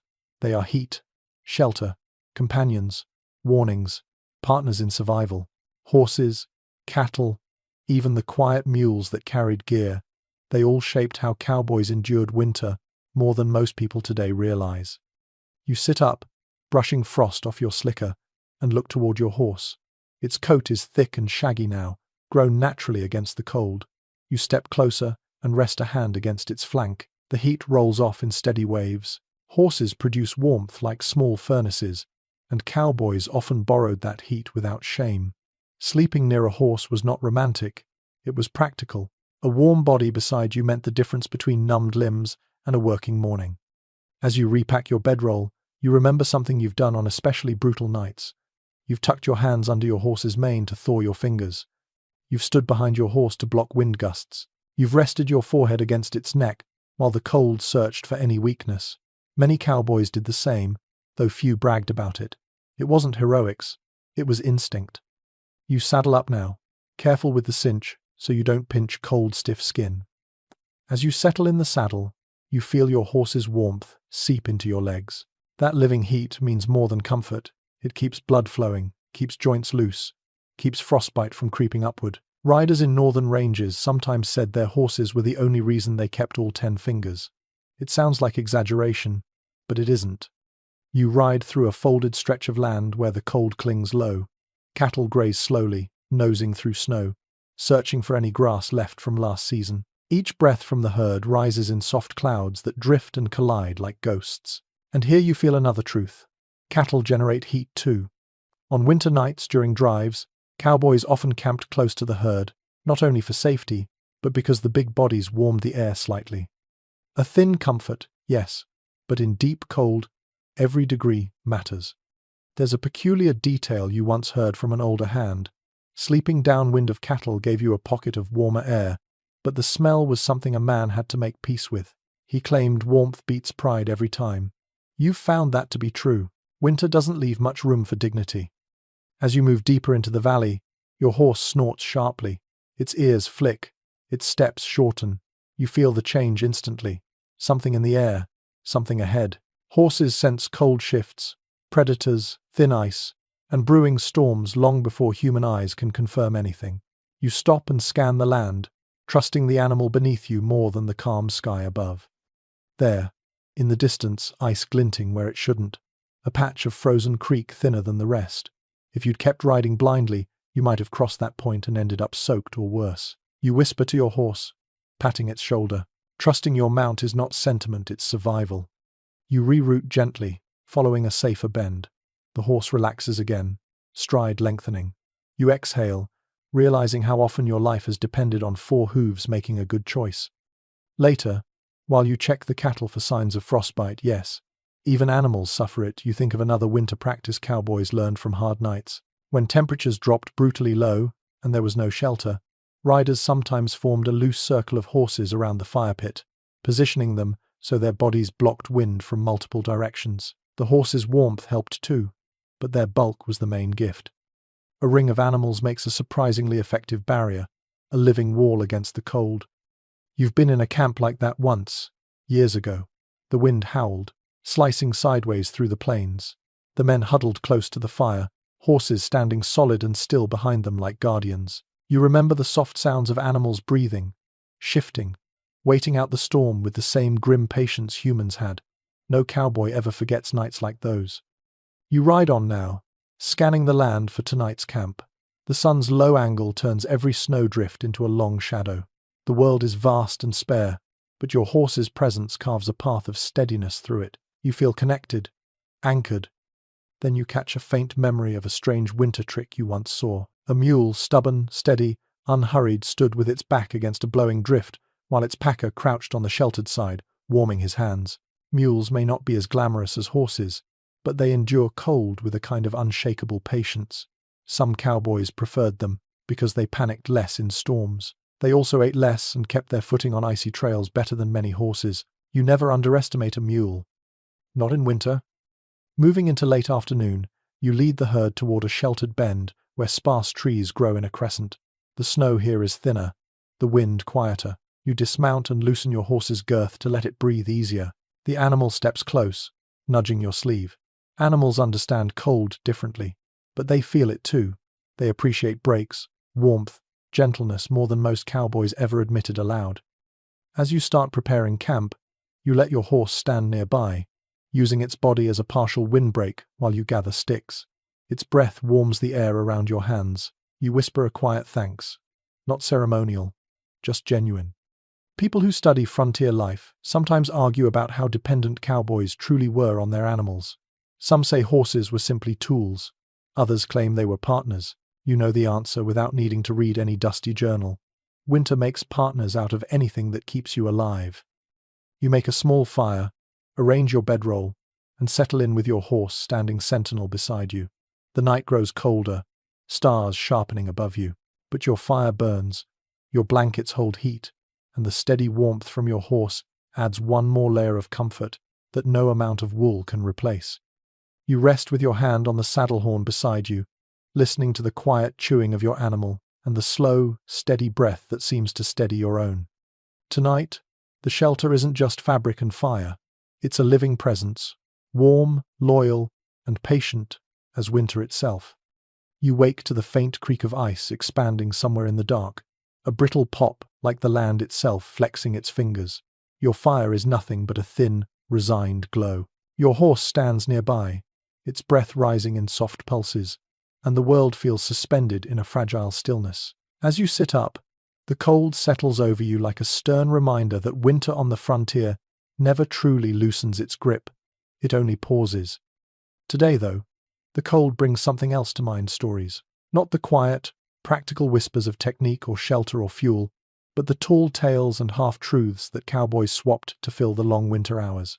Stories that blurred the line between survival and legend, that made hardship feel almost entertaining when firelight danced on the walls of a cabin or lean-to. In winter, myths got mixed with memories, and the difference hardly mattered. You stand, shake frost from your coat, and stir the coals until a small flame stirs awake. As you warm your hands, your thoughts drift to a tale you first heard around a campfire years ago. A rider claimed he once survived a blizzard by crawling inside a hollowed-out steer hide, using the beast's remaining warmth to make it through the night. Others around the fire groaned or laughed, swearing he was full of nonsense. Maybe he was, maybe he wasn't. Winter has a way of pushing men toward desperate choices, and steer hides are thick enough to hold heat longer than they should. You've never tried it, and hope you never have to, but the story stuck with you because of that thin line between absurdity and possibility. You mount your horse and begin riding across a wide stretch of pale land.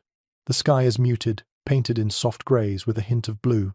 As you ride, you pass a scattering of rocks shaped by wind and frost. The land feels old enough to hold every story ever told on it.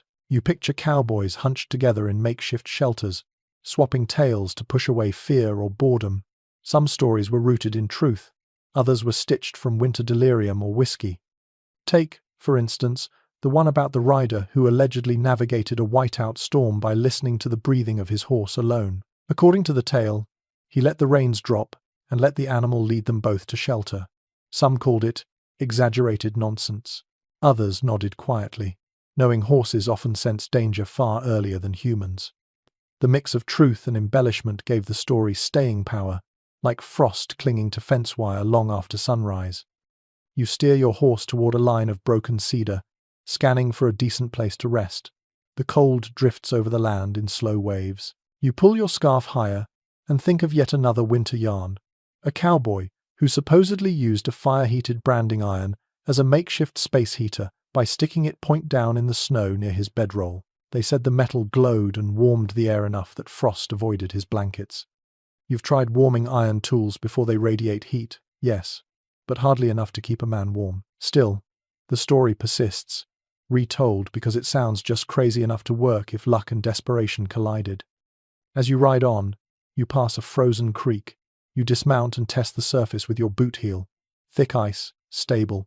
Your horse drinks from a small opening you chop with your axe. Ice cracks sharply, echoing up the creek bed. The sound carries you back to another odd story, one that you've heard retold in 3 states, with 3 different endings.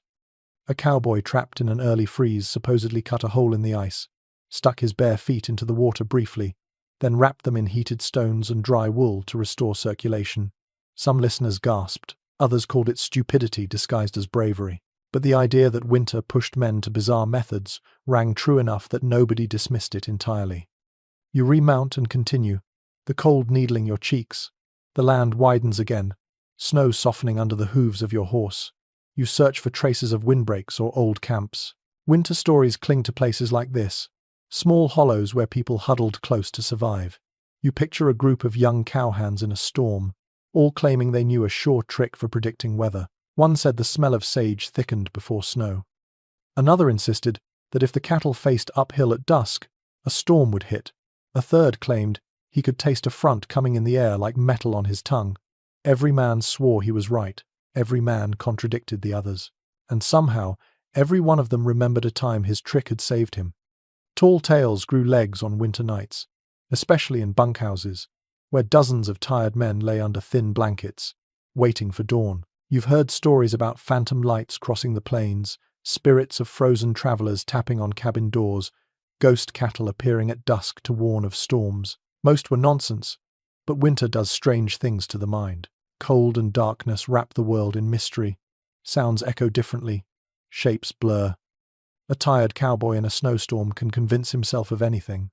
And yet, mixed among the myths were more grounded, practical truths that sounded like lies simply because they were so unexpected, like the story of the rider who saved his frozen canteen by tucking it under his armpit for an hour while riding, or the man who slept with his wet socks inside his hat to dry them with head heat overnight. Both sound ridiculous. Both are entirely real tricks you've used yourself. You steer your horse toward a ridge where you plan to rest. The snow crunches underfoot like crushed shells. As you dismount, you remember one last tale, a strange, persistent one cowboys argued about endlessly. Some claimed that if you slept close enough to a cattle herd during a bitter cold night, the animal's breath would warm the air enough to keep frost from forming on your face. Others insisted that was nonsense, saying you'd wake up smelling so strongly of cattle that even your horse would keep its distance the next morning. Whether true or not, the story lived on, shaped by the eternal tug between humor and hardship. Historians sometimes debate how seriously cowboys took these tales. Some argue they were nothing more than entertainment.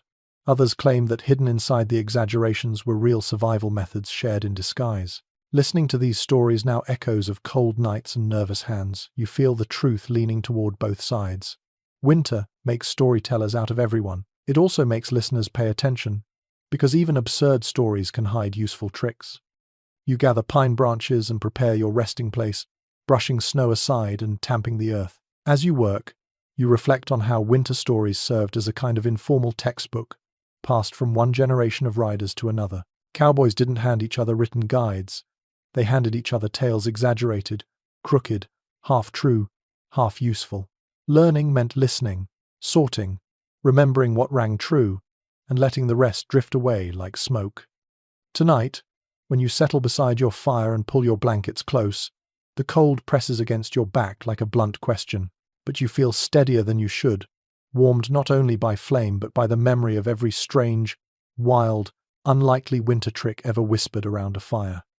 Stories aren't shelters, but sometimes they build one inside your mind.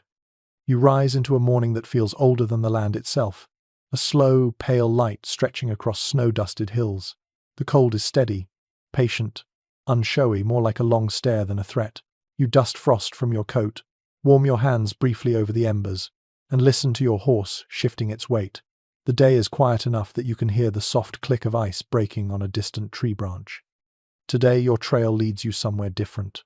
Not out onto the open range, not toward the railroad towns, not into the dugouts or timber cabins of working hands, but toward another world tucked inside the west one, that winter shaped just as sharply, yet is rarely mentioned in cowboy stories. The homes of women, families, ranch wives, widows, and tough frontier mothers who managed winter with a kind of determined, calm cowboys, sometimes envied. You swing onto your horse and aim toward a cluster of cabins near a frozen creek. Smoke climbs from one chimney in a slow ribbon. The smell carries far in winter, air-dry wood, a hint of bread or fat. You ride closer and catch sight of laundry stiffening on a line, shirts and skirts frozen into strange, windless shapes. When you dismount, you knock lightly on the cabin's doorframe before stepping in. A ranch wife stands inside, sleeves rolled, cheeks pink from stove heat. A pot simmers gently on the iron surface, giving off a scent that almost makes your knees buckle with gratitude. Children sit near the hearth, wrapped in thick shawls, drawing on scraps of paper or braiding bits of rope. The room is warm, smelling of coffee, flour, and wool. It's a warmth that wraps around you instantly. Cabins like this carried the weight of whole winters. Women kept fires alive, patched clothes with hands cracked from cold, and learned to stretch ingredients far enough to feed whoever came knocking cowhand, neighbor, stranger. Ranch women knew the winter in a deeper way, because they held the whole season inside four walls. You step closer to the stove, letting heat wash up your arms. The surface clanks and shifts as metal expands. These small stoves were the beating heart of frontier homes. Families used every part of them, drying boots on the pipe, warming stones to tuck at children's feet, keeping kettles simmering from dawn to dusk. You help by bringing in a small load of wood from the porch. The woman thanks you with a nod, no fuss, no dramatics. Winter made gratitude quiet and matter of fact. As you set the wood down, you notice another detail. Coats hung above the stove, to soften the stiffness that frost gives cloth. Gloves, resting on a high shelf. A bucket by the door for melting snow. Winter homes were not merely shelters, they were systems, each part supporting warmth in ways that seemed simple from the outside, but took endless vigilance inside. A memory stirs. You once spent a storm-bound night in a ranch home farther north. While the wind clawed at the walls, the ranch wife taught you how she lined the inside of the cabin with spare quilt pieces to cut drafts. She had stitched them along the cracks in the logs, turning fabric into insulation. Cowboys learned tricks from each other, but frontier women? They invented half the tricks you later bragged about knowing. You sit at the small table now, sipping warm coffee. It burns pleasantly, chasing cold from your ribs. The children watch you with mild curiosity before returning to their chores. Winter chores for children included fetching water, feeding chickens, breaking ice on animal troughs, drying herbs, even helping twist straw or corn husks into makeshift mats to block drafts. Everyone worked. No one escaped winter duties. The ranch wife places a small loaf of bread near you, The steam curls upward. You break off a piece and let it melt on your tongue. After days of salted meat and camp biscuits, this is a different world entirely. As you warm up, you look around the cabin. Quilts stacked beside the bunks, jars sealed with wax-lining shelves, a battered coat hanging on a peg that once belonged to the woman's husband lost to sickness or accident. You're not sure. Many frontier women held their families together through winters alone. Their resilience shaped the hidden backbone of ranching life as surely as any cowboy's skill. There's a strange, tender detail you remember hearing once. Some women tucked heated bricks into their children's beds on freezing nights, wrapping them in cloth. Cowboys sometimes borrowed that method on the trail, heating stones by the fire, wrapping them in saddle blankets to warm their feet, a trick that traveled quietly between homes and camps, passed from mother to rider without anyone naming it a lesson. Children, too, made their own contributions. One boy you met years ago collected pine resin in summer, storing it for winter. His mother mixed the resin with ash to seal cracks in the cabin walls. That thick paste kept wind from slicing into the home. Another child gathered dry needles for fire starting. Evergreen forests taught entire families how to survive when snow fell thick. Tonight you stay with this family, sleeping on a bunk near the wall. While the ranch wife sews by lamplight, you help tighten the stove's damper, making sure the heat stays steady through the night. The children fall asleep quickly, wrapped in layers of quilts, stitched with floral or geometric patterns, a soft beauty in a hard world. Outside, the wind rises just enough to remind you winter hasn't softened. But inside, everything feels gentler. The stove hums. The walls creak softly. The warm smell of bread lingers in the air. Some scholars who study frontier life debate how much cowboy culture truly depended on the unseen work of women. Some argue the cowboy world was separate, self-contained. Others insist ranch families shaped winter survival more than any trail crew ever admitted. You can feel which version rings true. The warmth in this cabin is made not by chance, but by unending labor. You lie down, the quilt heavy on your chest, and listen to the soft breathing of the children, the gentle whistle of wind outside, the steady pulse of firelight. Tonight's shelter isn't something you built out of brush or earth. It is something maintained every waking moment by hands that never rest, hearts that never waver. Winter on the frontier belonged to cowboys, yes, but it also belonged to the quiet, tireless strength inside cabins like this. And as you drift toward sleep, you feel held by that strength, warmed by it, grounded in it, as if the whole world has drawn closer around the stove to keep the cold at bay. You leave the family cabin before dawn, slipping quietly out the door so the warmth doesn't escape too fast. Frost clings to the porch planks, sparkling faintly under the moonlight. Your horse lifts its head and nickers softly, a warm greeting in the brittle air. You tighten your saddle, pull up your collar, and ride into a darkness, just beginning to pale at the edges. The land feels different today, quieter, emptier, as though winter has pressed a finger to its lips and the whole frontier is holding its breath. You aim toward a rough stretch of country known for trouble, an area where lawmen and outlaws both drifted, each seeking shelter in ways the history books only half remember. Winter didn't care whether a person wore a badge or carried a reputation darker than a moonless ravine. The cold pressed on everyone with the same steady weight. Yet how they built their shelters, how they navigated the season's danger, often revealed everything about their lives. Your horse trudges through patches of snow as you follow a trail etched into the frozen ground. Soon, the first sign of humanity appears, a set of old boot tracks partially filled with frost. Then a second set, both leading toward a rocky rise. You pull your reins gently, scanning the land. Lawmen patrolling Winter Range often looked for exactly this kind of sign. Tracks, disturbed brush, leftover ashes, winter preserved evidence like a diary written across the land. You dismount, crouch beside the prints, and touch the edges. They're old 1 or 2 days at least. The cold preserves shape but not freshness. You follow them anyway. The trail leads to a narrow cleft in the rocks, barely big enough for a horse to squeeze through. Once inside, the world opens into a small hollow, sheltered on 3 sides by stone. It's the sort of place someone trying to stay unseen would choose. And indeed, someone did. You step deeper and notice the remains of a tiny camp ashes cold, a pile of dry grass flattened where someone slept, a boot heel mark stamped near the wall. Outlaws made winter shelters wherever the land offered them. Caves, hollowed logs, abandoned dugouts. even hastily built brush blinds barely large enough to crawl inside. Their shelters tended to be temporary, chosen quickly, used quietly, abandoned completely. A man on the run didn't stay in one spot long enough to build comfort. You kneel by the ashes, noticing the soot line along the rocks above. Someone built a low fire here, careful to keep it hidden. Winter fires gave off more smoke than summer ones, and smoke against white sky carried miles.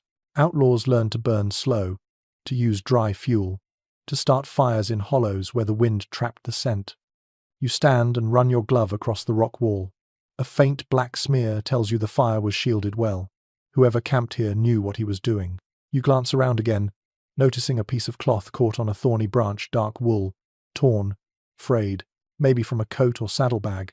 Winter survival leaves its own little trail of breadcrumbs. You remount and ride toward a slope where frozen brush breaks the wind. The sun climbs slowly, lighting the land in cold gold. Ahead, tucked beneath a ledge, you spot another type of shelter one lawmen favored in winter. A stone lean-to, small but deliberate, built from stacked slabs with a roof of brush and snow packed tight on top. Not pretty, but sturdy. Lawmen on winter patrol sometimes created semi-permanent hides, like this near routes where outlaws might pass. They needed warmth without revealing their presence. This shelter is exactly that. A low profile, almost invisible from a distance, built to keep heat in and eyes out. You duck inside and find the remains of a small cook fire, a few gnawed bones, a scrap of paper with a half-burned corner. Winter patrol life demanded quick meals, quick choices, and the ability to stay awake long after exhaustion begged for sleep. You sit for a moment inside the stone lean-to, feeling how the packed snow on the roof muffles sound. From outside, the wind rushes past, but inside it becomes a soft exhale. You imagine a lawman sitting here for hours, watching the trail without moving enough to break the warmth seal inside his coat.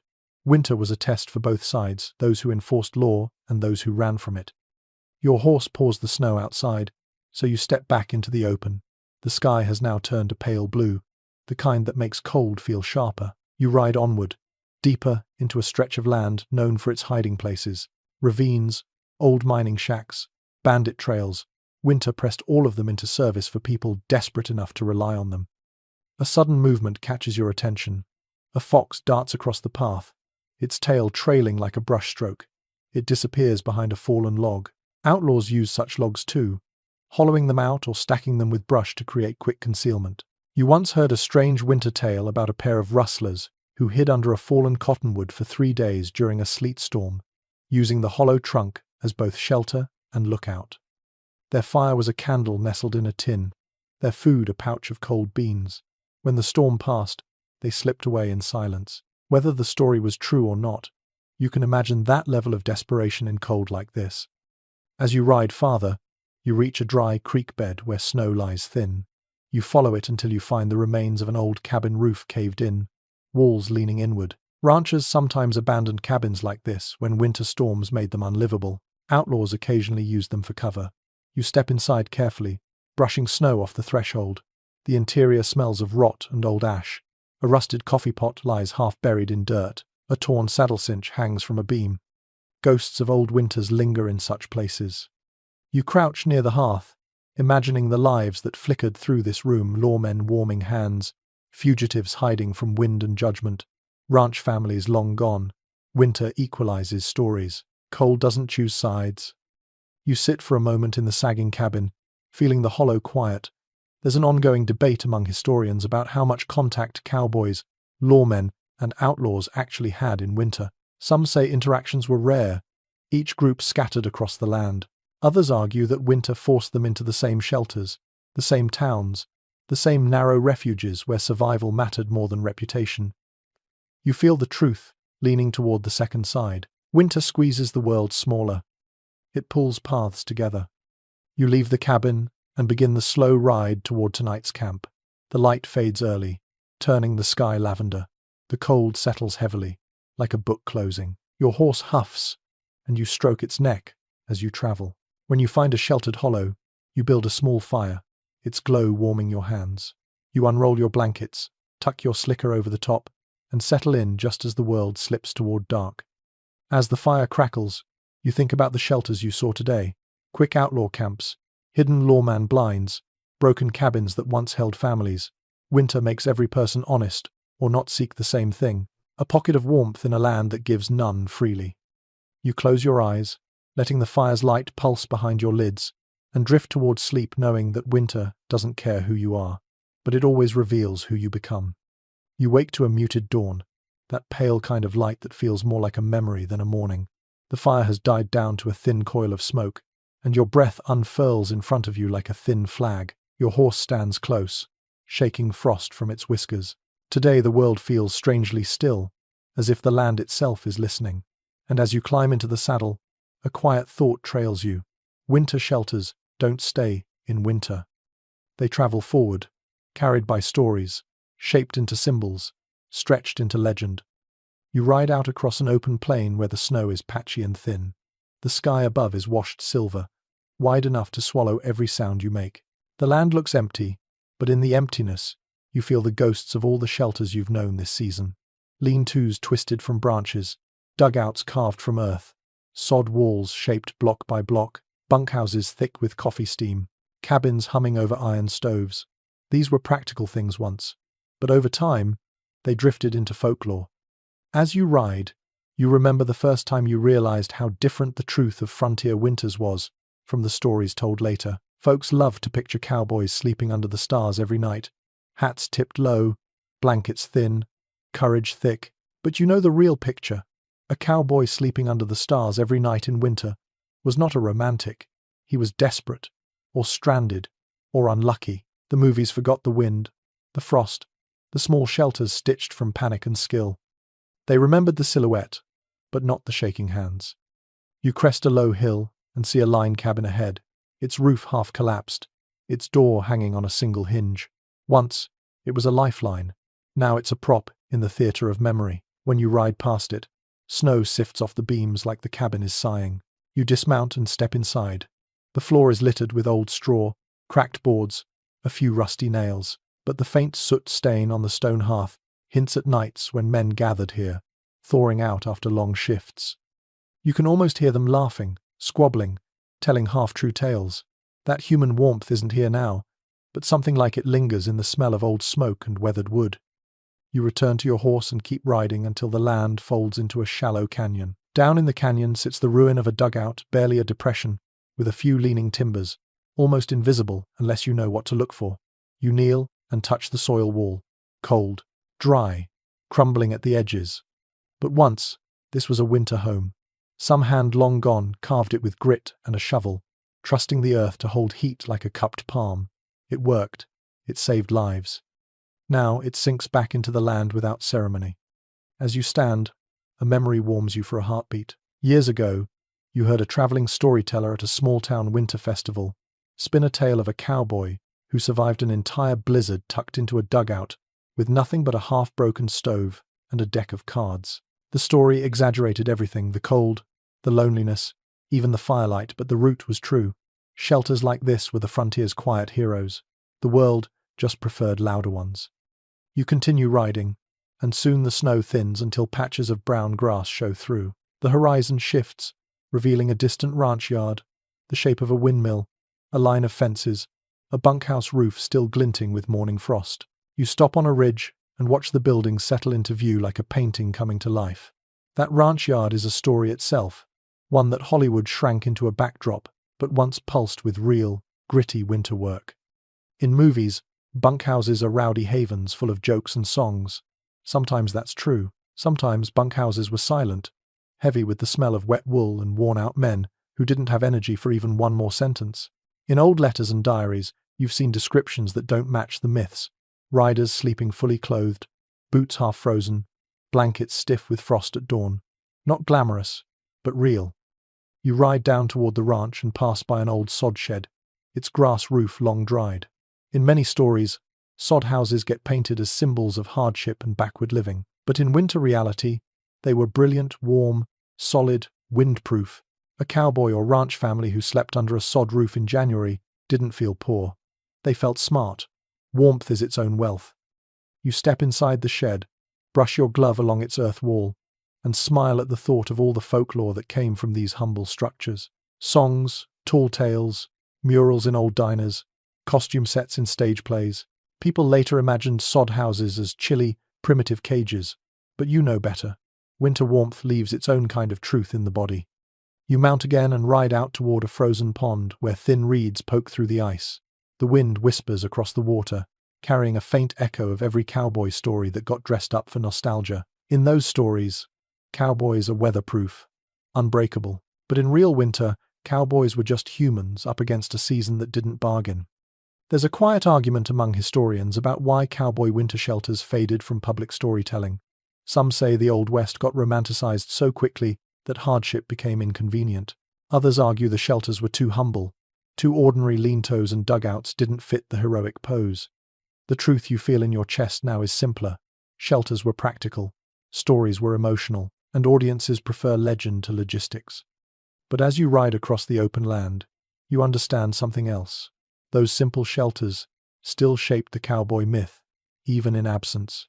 The sense of independence, the grit, the resilience, they were forged in brush huts, in earth walls, in cold nights under canvas, stretched tight by numb fingers. Even if the stories forgot the structures, they kept the spirit those structures built. The sun drops low, stretching your shadow across the frozen ground. You pick a spot behind a low ridge, gather brush for a fire, and spread your bedroll. The night settles fast, but the cold feels familiar now, almost companionable. As the fire sparks to life, the world glows gold for a moment. You pull your blanket close and look up at the first stars pricking through the indigo sky. The West is full of stories, some true, some twisted, some polished smooth by time. But winter has a way of reminding you which ones matter. Tonight, your shelter is real, your warmth is real, your memories are real. And the old frontier, the one that lives in myth and folklore, sits right beside the real one, breathing quietly in the cold. You rise into one of those rare winter mornings where the world holds perfectly still. No wind, no sound, just a pale sky stretching wide, and the faint warmth of your own breath drifting into the calm. The fire beside you has curled into a soft red glow, steady enough to coax your fingers awake when you reach toward it. Your horse lifts its head, ears flicking gently as if greeting the silence itself. Today feels like a closing circle, the final turn in a long path through cold, shelter, and survival. You pack your bedroll slowly, not out of reluctance, but because the quiet invites unhurried movements. The land is soft with frost, each blade of grass encased in a thin glass coat. When you mount up and begin riding toward the low hills ahead, you feel winter watching, not threatening, not looming, but observing you with the calm certainty of a season that has taught every lesson it meant to teach. As you travel, your mind drifts over the long trail behind you, leantos built at dusk, dugouts carved into earth like borrowed caves, sod walls that held the warmth of afternoon sun long after dark, cabins thick with the smell of smoke and pine, bunkhouses humming with weary laughter, towns glowing with lamplight and human heat, shelters shaped by storms, by instinct, by borrowed wisdom and learned caution. Each one was a conversation between people and land. You crest a ridge and pause, looking out across the valley. The snow lies in ripples, soft as wool from this distance. Cattle graze in slow arcs below, steam rising from their bodies. A few scattered trees bend slightly under frost. In a place this open, warmth always feels like a quiet victory, carved from stubbornness and steady hands. You breathe out, letting the cold slip through your teeth, and realize how much winter has changed the way you see even simple things: stones, branches, creeks, wind directions. Every element became part of your shelter. As you ride down toward the valley floor, a memory flickers. A young rider once asked an old hand what the hardest part of winter was. The old hand said, "Knowing when to stop building and start trusting what you built." You understand that now. Winter survival is not just construction, it's judgment. It's knowing when your efforts have shaped enough warmth to carry you to morning. Along a narrow bend in the trail, you find the remains of an old winter camp, a ring of stones blackened with soot, a few curled scraps of canvas caught under frozen brush. You kneel and touch the stones. Cold now, but once they held fire. Someone else sat here once, trusting these rocks to reflect heat into tired hands. Winter shelters leave behind these quiet traces, small reminders that others walked the same hard path. As you stand, the wind shifts faintly, stirring dry snow into a thin, wandering veil. You pull your scarf closer and continue riding through the valley. The land opens again, and the sky warms just enough to soften the edges of the clouds. Winter light always arrives sideways, low and gentle, painting everything with long shadows that feel older than time. You make camp early today, not because of fear or weather, but because you want the last shelter of this long journey to feel deliberate. You choose a hollow near a cluster of bare cottonwoods, their trunks silver and still. The hollow blocks the faint breeze. The snow here is shallow, a perfect place to settle. You gather branches for a fire, nothing fancy, just enough for a steady flame. You build the foundation carefully, arranging wood so air can flow through it and strike a spark. The fire catches with surprising eagerness, rising into a warm, golden bloom that flickers across the cottonwood trunks. The heat touches your gloves, climbs your wrists, spreads up your arms. You unroll your bedroll, fluff your blankets, shake frost from the slicker that will guard the top layer. Every step feels like muscle memory now. Survival has become a quiet choreography, each gesture honed by repetition, sharpened by need, softened by understanding. You've learned when to trust wool, when to trust canvas, when to trust a horse's breath, and when to trust instincts older than maps. As dusk settles, you sit beside the fire, watching the land fade into soft blues and silvers. The world shrinks to a warm circle around you. The cottonwoods crack lightly as the cold deepens. Your horse lowers its head to rest, and you let yourself feel the full weight of the winter lessons that shaped your trail lessons about warmth, patience, caution, creativity, quiet bravery, and the strange companionship cold can create. You lean back, letting the fire warm your boots. You think of all the shelters that held you, how each one offered a small, defiant pocket of life against the vast, indifferent winter. None were perfect, none were permanent, but all of them mattered. And as the last light fades, you close your eyes, breathing in the scent of smoke and cold earth. The air is sharp but kind tonight, the ground firm but forgiving. You are warm, tired, and safe. You listen to the quiet, letting it settle into your chest like a soft blanket. Your breath slows. The fire softens into a gentle shimmer. The cold edges of the world blur, fading like distant stars behind low clouds. Every sound grows quieter. The land sighs, long and slow, as if settling into sleep beside you. Your thoughts drift like snowflakes, light and unhurried. The cottonwoods stand watch, calm and steady. You feel the warmth under your blankets deepen, spreading through your shoulders, down your arms, across your chest. The night wraps around you like a soft quilt. Even the cold seems far away now, a distant hum you no longer need to brace against. You breathe, slow and steady, letting your body sink into rest.